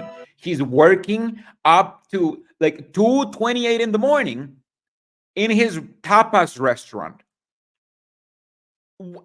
Again, what does he do? Does he make the tapas? Does he tapas? I don't get it.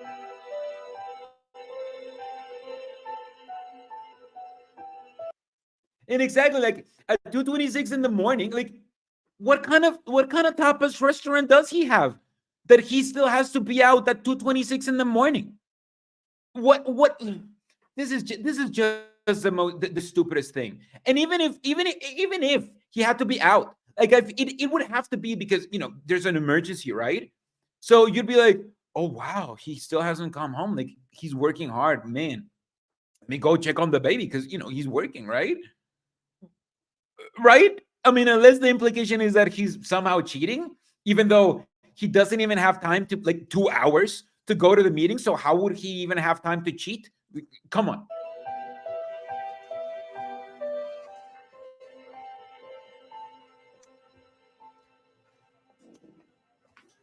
Megan. Liz, hey. Hey. You by yourself? Yeah, I just needed a break, so I got a babysitter. Oh, okay.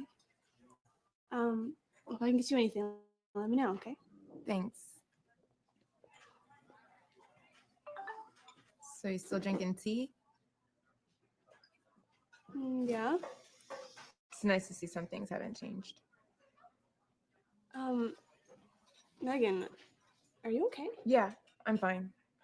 I'm fine. You sure? Seems like something's wrong. Zach moved out. Oh, Megan. Why? It's just for a couple days, but we had a really bad fight. Nothing is what I expected it to be. Come on, Megan. I'm sure it's not that bad. It's worse. Now, obviously, her marriage is right now imploding because she didn't follow Jehovah's Witness standards, and that's why she's suffering, right? But Crazy Eyes Lady also suffered because she had to end her relationship with this dude. So it looks like, they were both just, going to suffer. But obviously, in this case, it's her fault. And in the other case, it's the guy's fault because he wasn't a Jehovah's Witness. At first, everything was great. But slowly, everything started to fall apart. Oh, Megan, have you tried talking to him? He'd have to be home first. He's never home. He's always he's always at that best restaurant.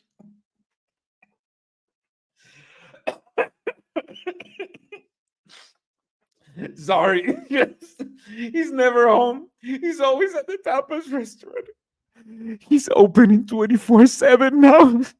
He's crazy. It's just, come on. It's obviously her marriage had to implode.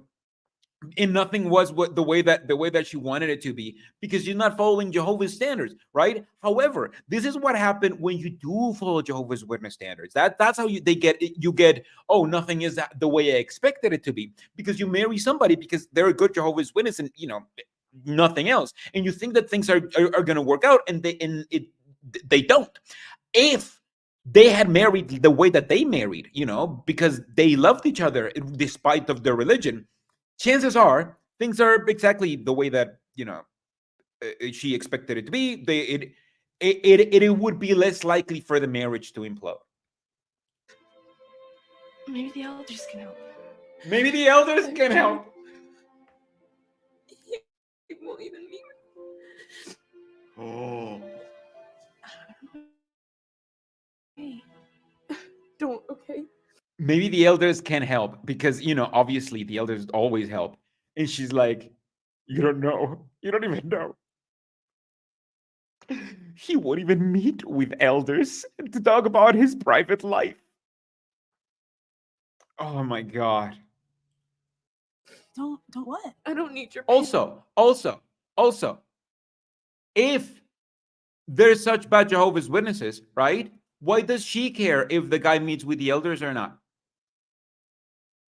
Again, Jehovah's Witnesses want to have their cake and eat it. They're terrible Jehovah's Witnesses, but even they would obviously care that the guy meets with the elders. Oh, Megan, that's not what I meant. I see it on your face. I see it on everyone's face. Megan. Especially my dad. Yeah, because they judge. Like, I don't know what I'm doing here. That's the thing. That's the thing. And look, I have people around me who have been Jehovah's Witnesses, and they were married, and they woke up. They woke up together, and some remained together. They're still together now. They're fully awoken, and their marriage still worked out. Some of them didn't remain together, right? And because the only thing that was holding them together was just the religion. And once they didn't have the religion anymore, they realized that they were completely incompatible, right? And that is fine. That is fine, right? Not every marriage is going to work out. That is totally fine.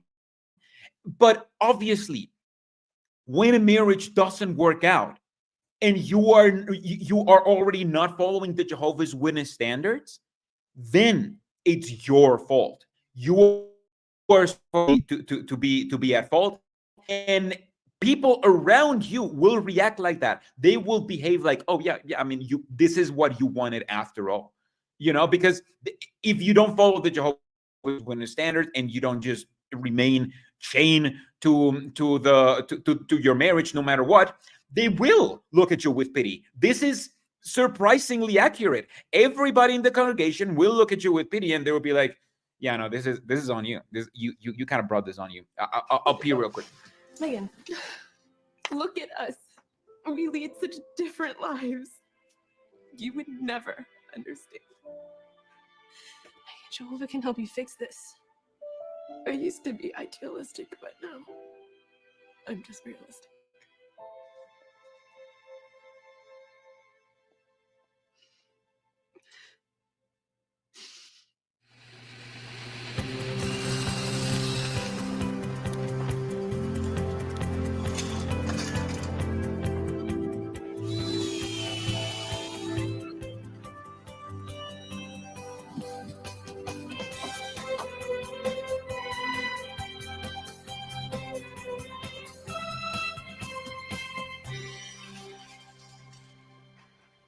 John?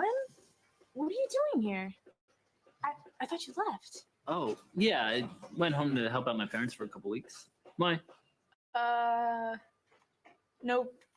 No reason. What crew are you on? Finishes. That sounds exciting. I don't know what it means either. You? I'm on electrical. Ah, yeah, that was right there. Yeah. Jesus Christ, why do I just come back to her and I just immediately see her with like crazy bulging eyes? What the hell? Like, was that the director? Was that like her choice? Why would you put that in a movie? It's really good to see you again. It's good to see you too. I guess, I should probably get back to work. And work for free for the cult, obviously work for free for the cult, because that's where you meet people. That if you go work for free for the cult, and this is obviously the subtext, if you work for free for the cult, maybe you'll see the guy that you'll end up marrying over there. You don't know. Right. Me too. Get back to some wires. I'll talk to you later. Okay. Bye. Bye, John.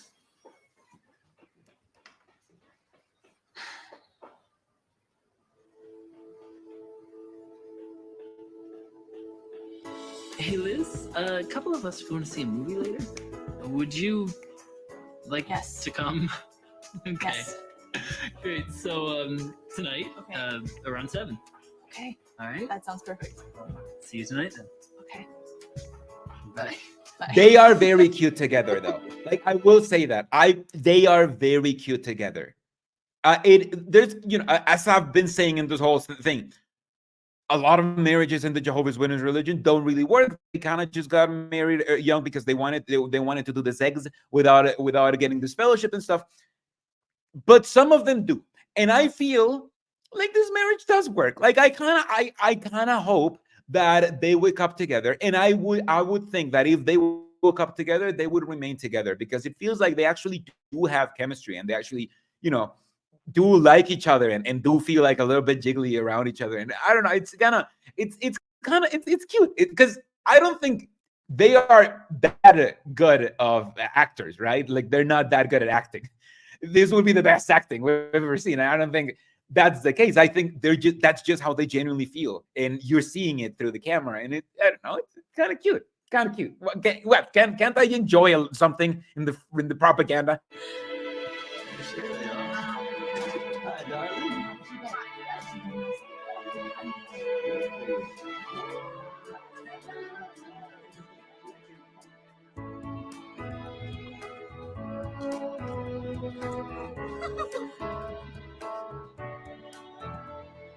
See, like, I don't know, they do look like they're silly together. It's just very cute, and obviously they're like, we're doing wholesome stuff. Singing can sing the kingdom melodies. Nothing more romantic than that. John, you may now kiss my daughter and your new Exactly, she does look like an adorable divorce. brothers and sisters. I'd like to introduce to you brother and sister John and See, they are together because they kissed. That's how you know that they're together. So I know that they're married in real life. And I don't know, I feel like, they're this horrible photography. He's like, oh, hold on, I'm a photography.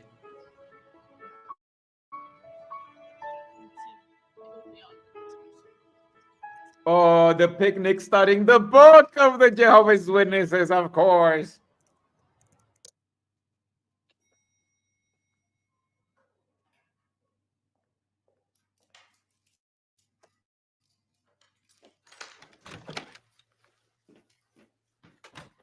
Leaving? Does it matter? No, not really. I just left some paperwork here. I'm working late. Of course you are. In the tapas At least I'll restaurant. get a break. He's working late in the tapas restaurant while wearing a suit. Come on. From the nagging. Yeah, Zach? What do I get? You get your freedom. I don't want freedom. You know what I want. Are we really gonna do this again? What's the point? The point is, you're never home. You never spend any time with your family. You must be the most self-centered man I know. Oh, and I know you? Where's the sweet, supportive girl that I married? Whatever happened to reaching out and getting baptized? Look, I'm not exactly... Whatever happened to reaching out to the cult and commit your life to it? Whatever happened to it? That's what's wrong with our marriage. Taking it easy. I'm trying to support all of this, remember? Oh, and there it is. The one thing you're still good at. Excuses. And you wonder why I'm never here?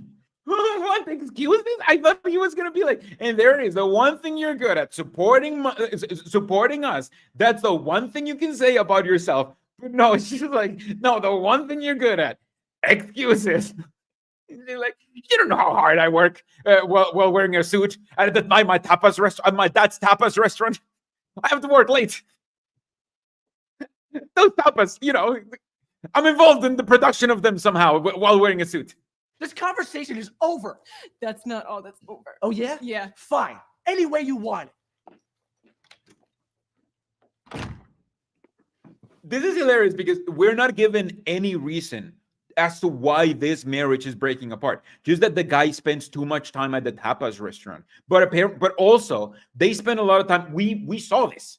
They spend a lot of time like not going to preach and instead going to like the gym and to plays and just to coffee shops and to restaurants, right? So they have time for that. But he also spends way too much time in at work. That's it, though. The Jehovah's Witnesses don't have to come up with anything else because the Jehovah's Witnesses will be like, yeah, no, I mean, she married a guy who's not a good Jehovah's Witness. The marriage was obviously doomed to failure.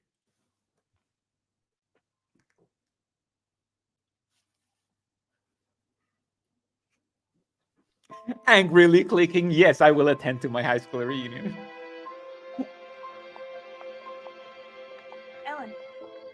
Ellen. How's Megan? I feel like I never see her anymore. To be honest, I don't see her much anymore either. Oh, is she okay? She's going through another rough patch with Zach. Still. I'm so sorry. I was hoping things were getting better. Thank you. Thanks. Liz. Say, was that Ellen you were talking to? It was. I wanted to ask about Megan. I just did. It doesn't sound good. I know the elders have tried. I just did. Let me share you the gossip, obviously. And also, if you wanted to ask about Megan, why didn't you ask Megan? Don't you have her phone number? Can't you ask about her phone number? You know her mom. If you want to know about her, why don't you ask her? Obviously, you ask about people who are not in the meeting because, you have to call people out when you're a Jehovah's Witness.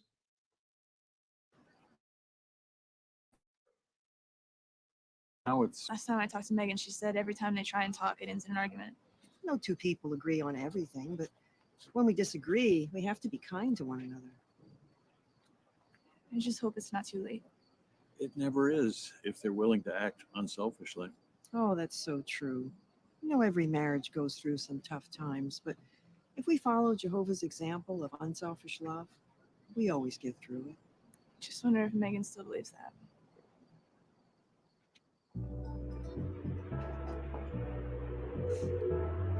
Let's take a pause in this night frame. Because Amanda G's asking, my best friend is still trapped in the cold and I engaged to a Jehovah's Witness. I know it's her choice, but marrying into it scares me. She will never wake up.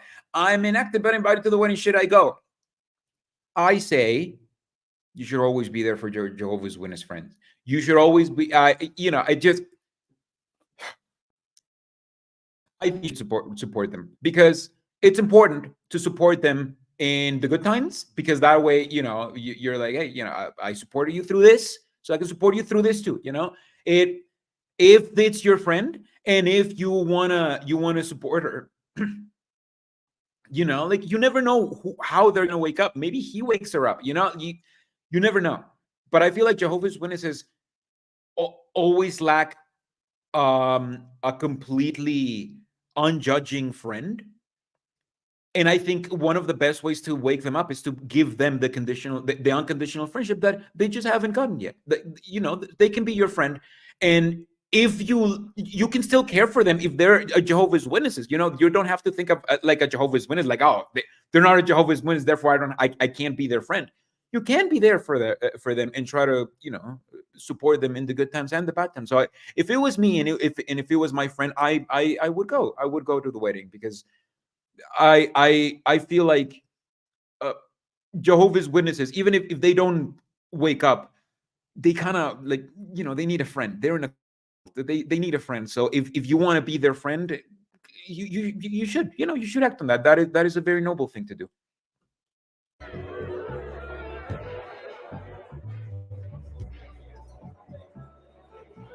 good to see you, man. What's going on?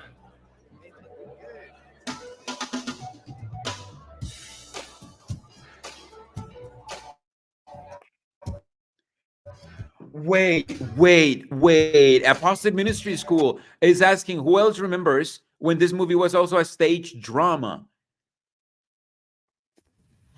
I think I was because I remember, I knew that I remembered the narrative, but I didn't remember any of the visuals.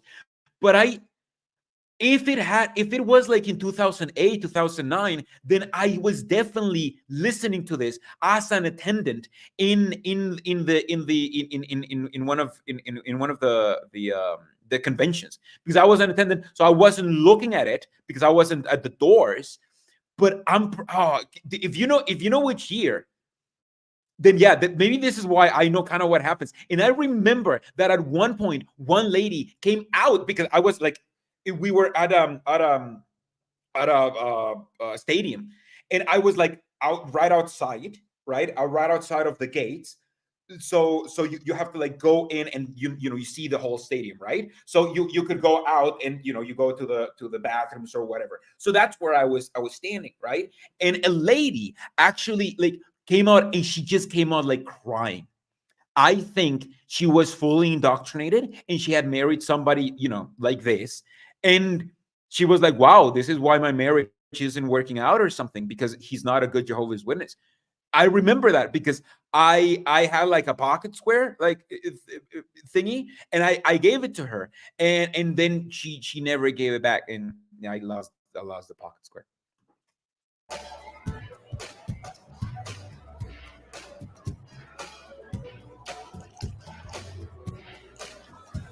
Thank you.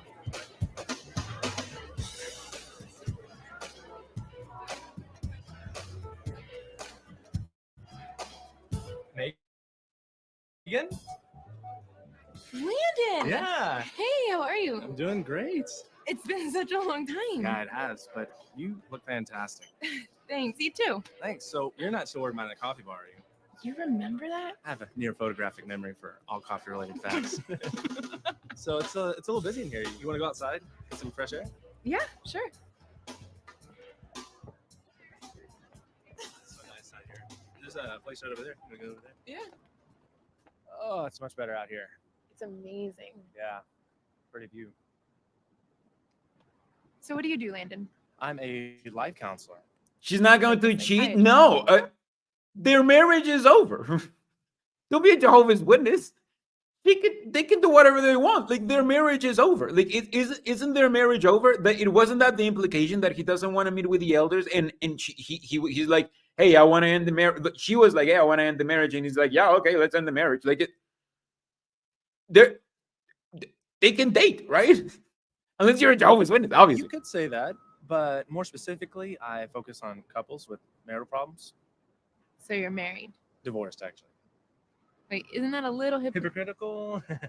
Trust me, it's not. I don't help couples force themselves together. I help them to confront their issues. And sometimes it's best to stay. Sometimes it's best to leave.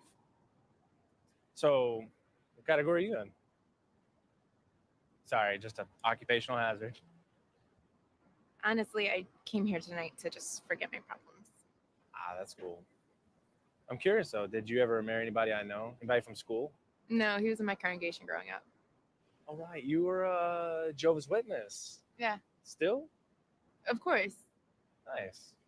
Well, Megan, listen. Here's a little bit of free advice. Now, granted, I don't know your situation. I've seen a lot of couples stay in bad marriages. Now, they married on impulse, but then as time goes by, they just realize they have nothing in common. Instead of just accepting that, making a clean break, they try and stick it out, or they try and be known. The whole time they're just drifting emotionally until in the end they're just roommates. Just stop. You don't agree? It's just that the Bible says that Two shall become one flesh. It says that, but you think you're really gonna be happy taking relationship advice from a book written 2,000 years ago? What about trusting your heart? And if you look in there, you'll realize you haven't found your soulmate yet. I don't believe. That's not that.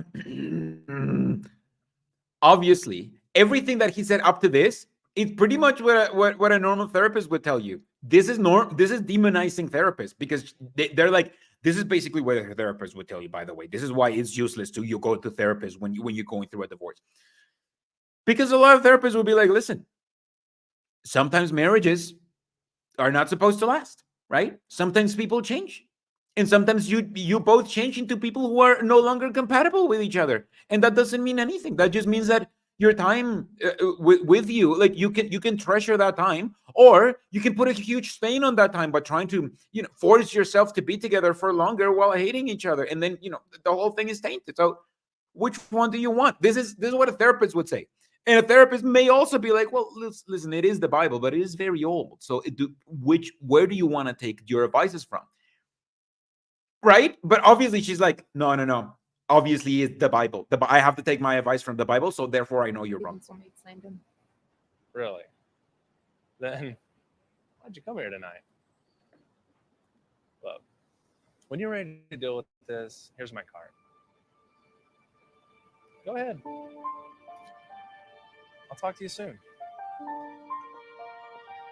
So confrontational. He's supposed to be a psychiatrist or a therapist or whatever. Hey, listen, you bitch.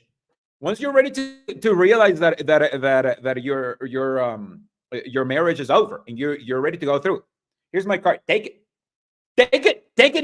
There you go. Goodbye now. I'm done with you. That's how Jehovah's Witnesses behave. All right, not how therapists behave. A therapist would just be like, listen, like, sounds like you're going through a rough time. We can talk about it right now, like, but if you want to further talk about this, like in a therapy or whatever, here's my card. If you ever need it, go ahead. You don't have to. The therapist will never put any pressure on you to do anything. That is a Jehovah's Witness way of doing, and it is the one thing that I was like weird out when I started going to therapy. I was like, wait, you're not like gonna give me homework, you're not gonna tell me what I'm doing wrong, you're not gonna berate me or whatever, you're not gonna pressure me into doing things right. Like, no, therapists are like, no, learn to listen to yourself so you can be at peace with yourself. Like, figure out within yourself why you're not at peace, and then figure out a way to make peace with that part that you're not at peace with yourself. They can't force that. Anyway, it's terrible.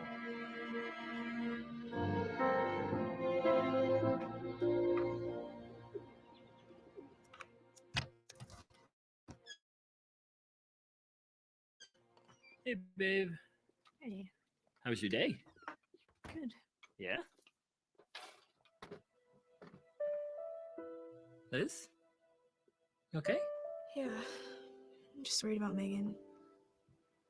How come he doesn't take any good offers? He doesn't have a cushy job, and yet he has that apartment in New York without a cushy job. How much does he get paid for the photography at weddings of Jehovah's Witnesses? Jesus, I'm telling you, like, clearly, the governing body and the people at Bethel know nothing about the world. What's going on? They would both have to be work. They would both have to have very cushy jobs to be able to afford that apartment anywhere in New York. And even then, it would be a struggle. I just got off the phone with Ellen, and she says Zach moved out again. I'm sorry to hear that. You tried calling her? Yeah.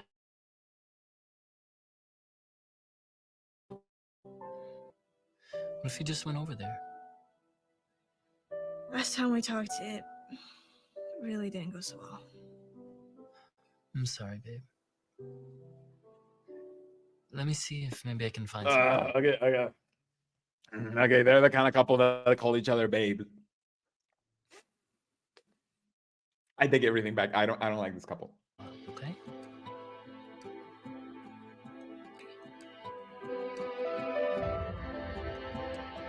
Oh, he's praying for it. Yes.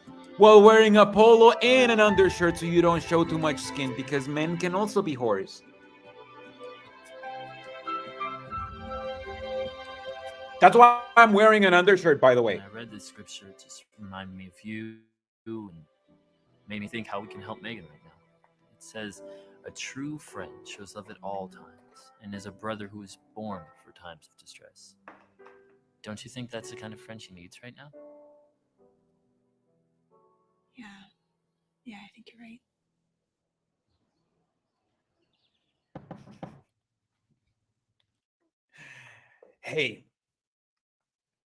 Hey, after a lot of prayer and after a lot of Bible reading, Jehovah has allowed me to bring to give to the conclusion that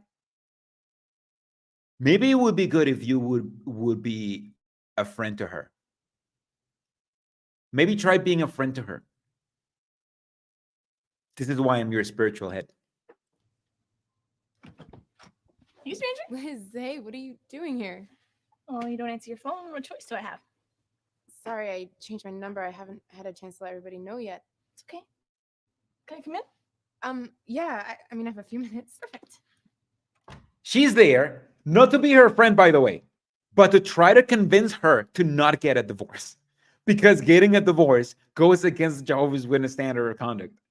So she's there to try to convince her to not get a divorce, even though she was against her, both of them getting together in the first place. This is the kind of stupid, manipulative shit that you have to do when you're a Jehovah's Witness. And this is why Jehovah's Witnesses are so insufferable. And this is why I just don't take all of that stuff, personally, because I know that they're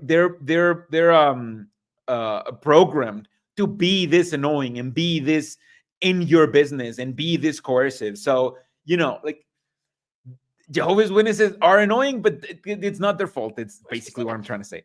She's with my parents today. I have an appointment to get to. Oh, okay.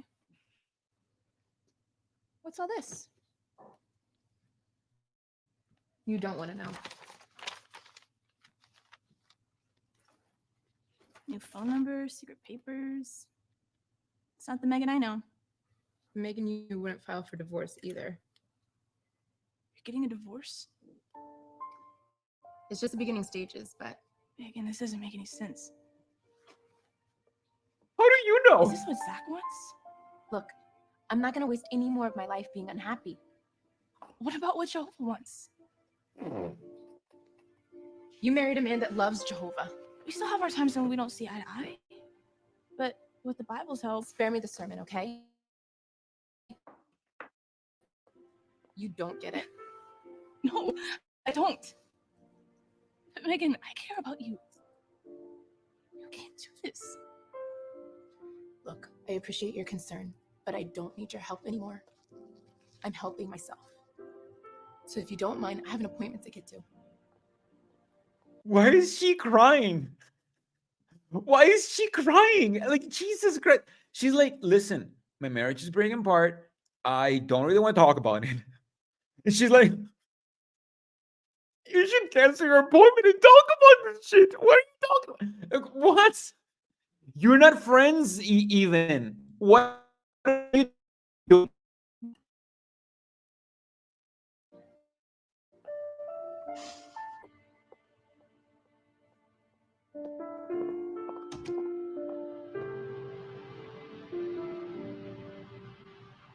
Wow, that's terrible. Exactly. Randomly shows up at her house to boss her around and shove herself in their relationship. And then she's like, and she kicked me out because she had an appointment. Which was horrible. She didn't cancel her appointment because I just happened to show up and tell her about Jehovah.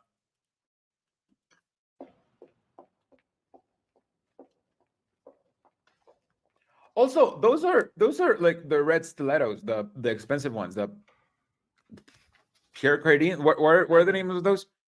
Did Jehovah's Witnesses buy those expensive stilettos, or did they buy a replica of those stilettos and they stole from a company? Something to think about. Dad, what are you doing here? I'm looking for you. Mom told you. I told her not to say anything. You shouldn't even be here. I'm already late. Megan, let's go for a walk.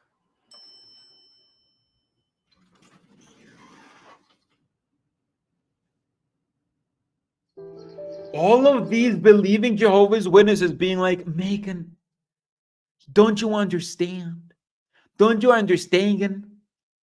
You have to drop whatever you're doing, even though you're late, even though you already are late because somebody else tried to stop you. You have to stop this and go for a walk and cancel your appointments because we want to talk about Jehovah, and that's the most important part.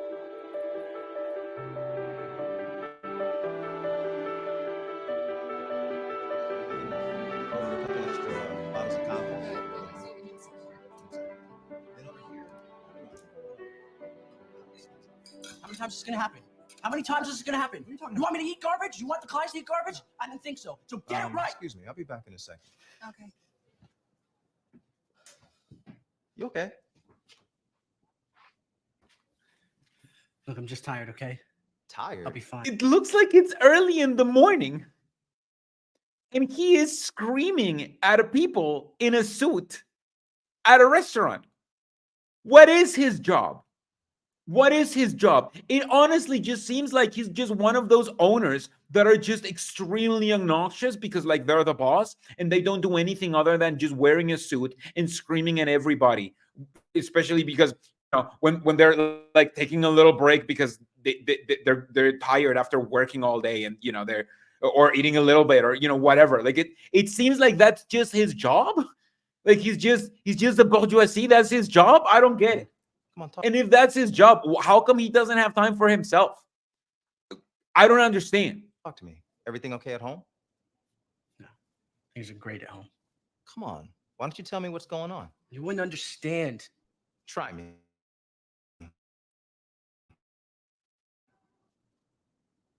We're getting a divorce, okay? What? Witnesses don't get divorced. You told me that. Look, it's something that she wants. All right. What about you?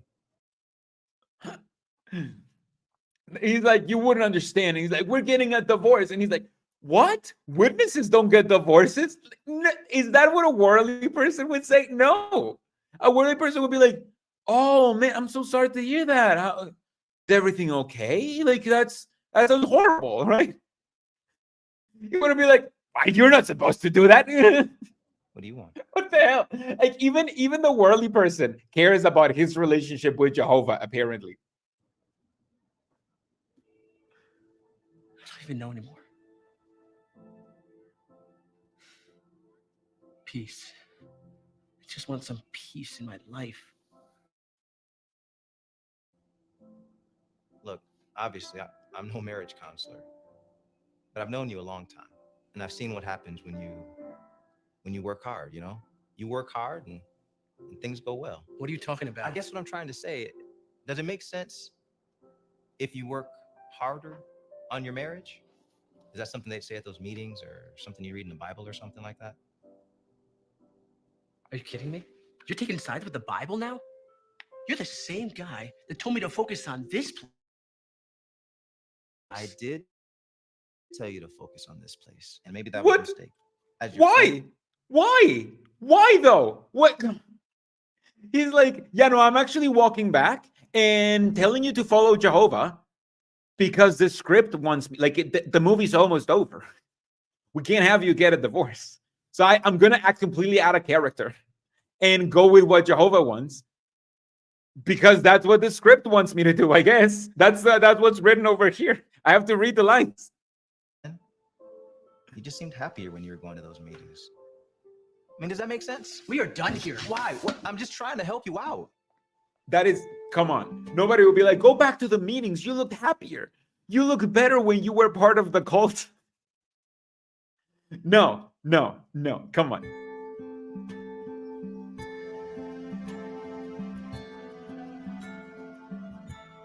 Wow, I forgot how beautiful it is around here. It just seems smaller now. You were only 7 last time we were here, Meg. Yeah, I wish I could go back.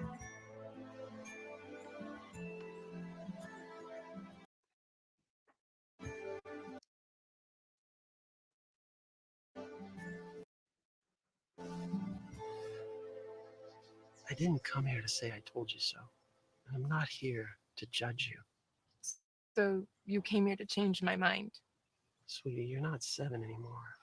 You have to make your own choices. That's right. I'm choosing to be happy. I made plenty. I came here to manipulate you into making your own choice. That's the translation. Yeah, that is definitely Central Park, right? It's beautiful. It's beautiful. And it's kind of a shame that they're no longer in New York, because at least when they were in New York and they were filming stuff, they could film in New York. Now everything is just filmed in studios, and it looks like it. It looks like a studio that was put together yesterday and is gonna be taken down tomorrow. Many mistakes, but I'm ready to move on. And you think this divorce is going to help you move on? Yes. I didn't set the best example spiritually. I didn't take the lead like I should have, and I'm really sorry for Dad, that. you don't have to. No, say Megan. I've been doing a lot of praying about your mother. He has to apologize to his daughter for not reaching out in the congregation. That's crazy. And me about you. I've decided I need to do better spiritually. So I'm starting now. I don't think I understand. What do you mean? Before you go through with this divorce, let me ask you one question. What is it that brought you to this moment? I don't know. I guess Zach wasn't the one. No, sweetheart. You made a choice. You chose Zach. And did you include Jehovah in that choice? Probably not. And now you're unhappy. Come on. This is the same. This is the same oxymoron that the other person was doing. He was like, listen, you're unhappy, married dude who didn't follow Jehovah, and you didn't include Jehovah, right? And now you're unhappy. You will be more unhappy if you divorce this dude instead of just sticking out with his dude, as Jehovah would have wanted. What kind of logic is that? I know all this. Meg, look, here's the point. You're about to make another huge decision. And who's not being included in that? Sweetheart, happiness is always going to elude you if you keep leaving Jehovah out of the picture. You just don't get it. You'd be surprised, Megan. Yeah, I doubt it. What do you see when you look at your mother and me? You guys love each other. We do. We do. We do, but I also had a CSA issue in the congregation, which is why I was never able to reach for for for privileges. The elders helped me cover it up, and obviously the police doesn't know anything because we don't report that shit. But you know, and that was hard in our marriage. That was really hard in our marriage. But your mom, you guess what? Your mom stuck with me afterwards, even after all of the kids came forward. But our marriage isn't perfect. No marriage is. It's made up of two imperfect people. But sweetie, a love centered on Jehovah. It takes those two imperfect halves and makes them one flesh. But why do I have to make the sacrifice? Because you made the vow. Because you made the vow. There you go. There you go. It's like baptism. You made the vow. That's it. You're never allowed to change your mind. Did he cheat on you? No. You're not allowed to change your mind anyway. Like, Jehovah will not be like, you are unhappy because you married this dude without Jehovah, right? And you will be unhappy if you divorce this dude. What? I don't think you. Like, your marriage is already doomed, but you have to die in that marriage, otherwise you'll be even more unhappy. He loves me anymore. Maybe he thinks the same about you. Reach out to him. Trust in Jehovah. And this is why it's important. This is a wonderful frame to freeze, by the way. This is why it's important to go to couples therapy. Because in couples therapy, you exhaust all of the resources that you may have to, talk to your significant other, right? And a lot of times it gets resolved. But once it can't get resolved, then it can't get resolved. You know for a fact that it cannot get resolved, right? So then you can just leave guilt-free, knowing that you both tried your best and it didn't work out. So you did come here to change my mind. No, sweetheart. I'm here because I love you.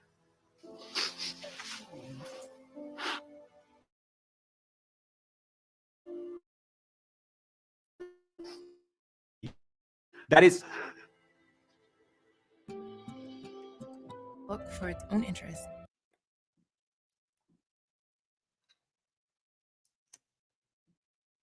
Sorry, it's my internet. Sorry.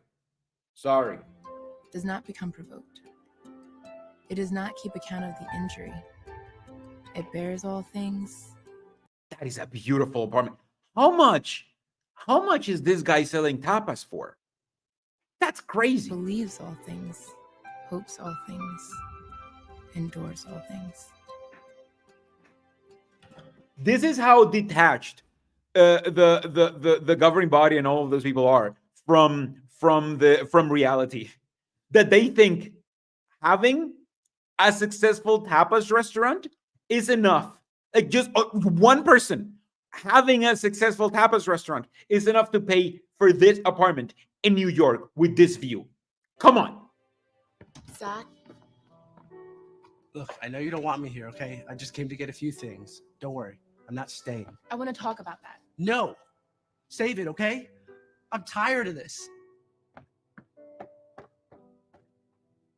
Love never fails.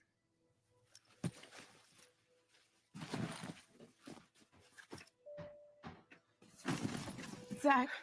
This is just showing no respect for boundaries. Nobody's like, everybody is shown as doing the right thing when they show no respect for boundaries. The guy is like, listen, I can't talk right now. And she's like, no, this is the time to do the right thing, so I will not respect your boundaries now. Come on. Great. Why can't you just leave it alone? I'm sick of this, Megan. Zach, I just want to talk to you, please. You mean tell me more things I'm not doing? How long are we going to do this? Remember then? No, I don't. It was a mistake. You said so yourself. I was wrong. Well, which one is it, Megan, huh? Make up your mind. I was wrong to say our marriage was a mistake, and I'm sorry, okay? I don't buy it. But you know what I'm sorry for? I'm not a good father. I'm not a good husband. And I never did get baptized. So there, you win. The only thing I was ever good at was making excuses. He regrets the fact that he never got baptized because obviously, he's too old for it now. Well, he's almost 30. He's almost the age Jesus was when he got baptized. So why don't you just leave? Yeah, I know. This fight scene is really giving me Marriage Story vibes. Like this is basically their marriage story in JW.org, their marriage story equivalent.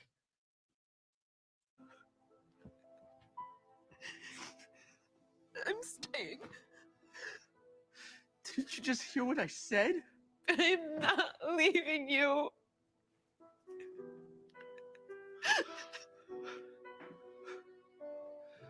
But why would you want to stay with me? If I'm not even Because baptized. I want you to live forever. Jesus, why would you want to stay with me? Because I want you to live forever. And I know that if we got the divorce, then, that's not what Jehovah wants. So if Armageddon comes, we don't get to live forever. Why are you here? Because of my apocalyptic fantasy that I have. Jesus Christ. That is wow.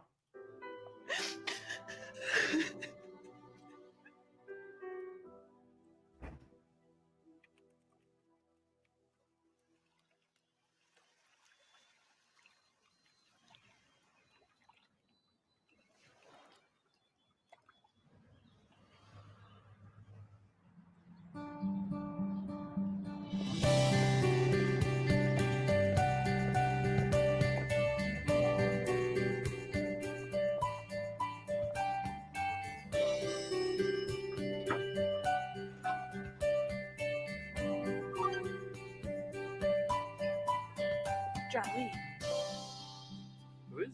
it's Megan. Really? Liz, Zach and I decided not to get a divorce. Instead, I'm trying hard to apply Bible principles. I don't know if Zach will ever make the truth his own, but with Jehovah's help, I'll make it through. Thanks for never giving up on me. That's fantastic. You ready?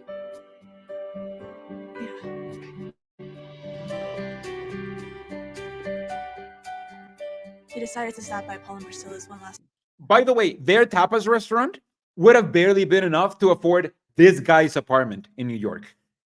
Like I would have been like, wow, like only he has to work though. That's pretty good for New York.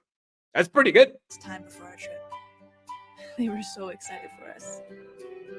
It was hard to believe that after all these years, we had finally been accepted to Kingdom Evangelizer School.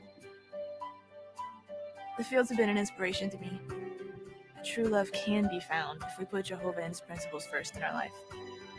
True love is enduring and can be enjoyed for all eternity. And in the end, Priscilla was right. Now I am starting a whole new chapter in my life.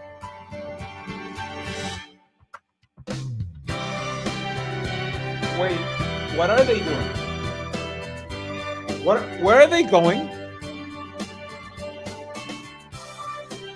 Why are they leaving their amazing New York apartment for?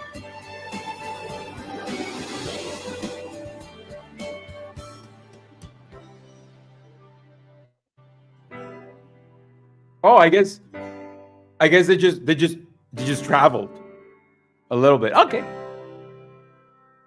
Shutterstock, obviously. Shutterstock, a whole bunch of Shutterstock. 2015, which was a couple of years ago.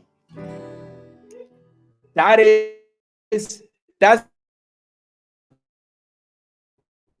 you may wonder, where are they now? And I just figure out that she has 110,000 followers. So it's not like I'm doxing her, all right? I have a tiny fraction of that. So I think we can talk about her. Because let's just first of all, Actually, we don't even have to debunk the rest. Obviously, the rest is stupid because she's meant to feel bad because her marriage is not working out because she didn't follow Jehovah, but also she can't divorce because she has to follow Jehovah. Anyway, it's stupid. Let's just focus on her. 110,000 followers. What's her link? 40-day reset. 40. Boho with a glass of champagne and a drop of oil. Seasonal trio. I don't think that's the kind of trio that I like. Let's see. Oh, it's just essential oil stuff. She works for Young. This is what her links to. This is crazy. Look at this. This is her like link tree. She has the 40-day reset, which is her site. Let's go to her website. 40-day reset. Let's see what she sells, because obviously, like, she's kind of rich and she has far more relevance than I have. So let's see what she's using it for.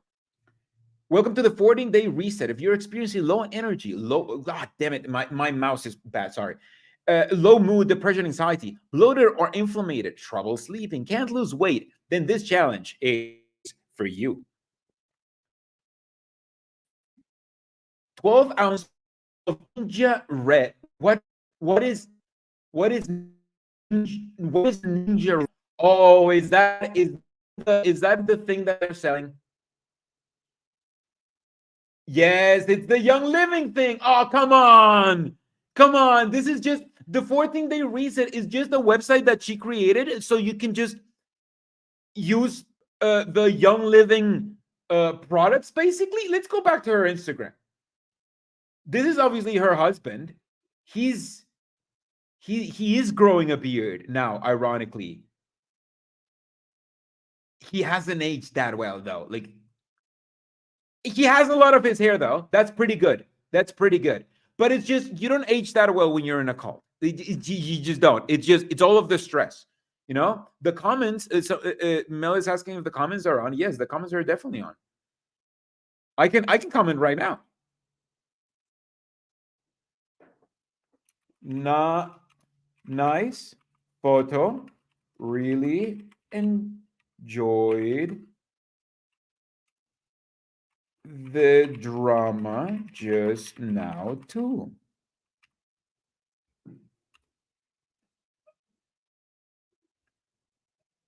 Let's see. There you go. See? I can comment on it. There you go. Nice photo. Really enjoyed the drama just now too. And now I can report that as witnessing time. This is her with this is a nice photo with of her. This is a bad photo. What is this, like boss bitch? What is this? This is a little bit cringe, sis. Come on, like, and then you have like come on, like that thermos is not gonna be the Stanley Cup is not gonna be fashionable in like a year. Come on. Oh, this is after a meeting. This is after a meeting, but it's not in the Kingdom Hall. That's crazy. Yes, they are actually married. And this is, look, you can see that there's times that they take photos after meetings. He always has the same smile. So, which leads me to believe that this is a rehearsed smile, because obviously her smile is rehearsed as well. So this guy, look at this smile. This smile is the exact same as this. Damn it. Sorry. It just, I was looking at some tattoos. It's the same as this smile. Look at this. It's the same as this smile. So it's a rehearsed smile, which is not really good. If you're gonna rehearse a smile, rehearse a better one. And this is after a meeting, at least the first one. Do they have more photos of where they look like? No, she's just like a mommy blogger, right? She weird blogger, but she's not.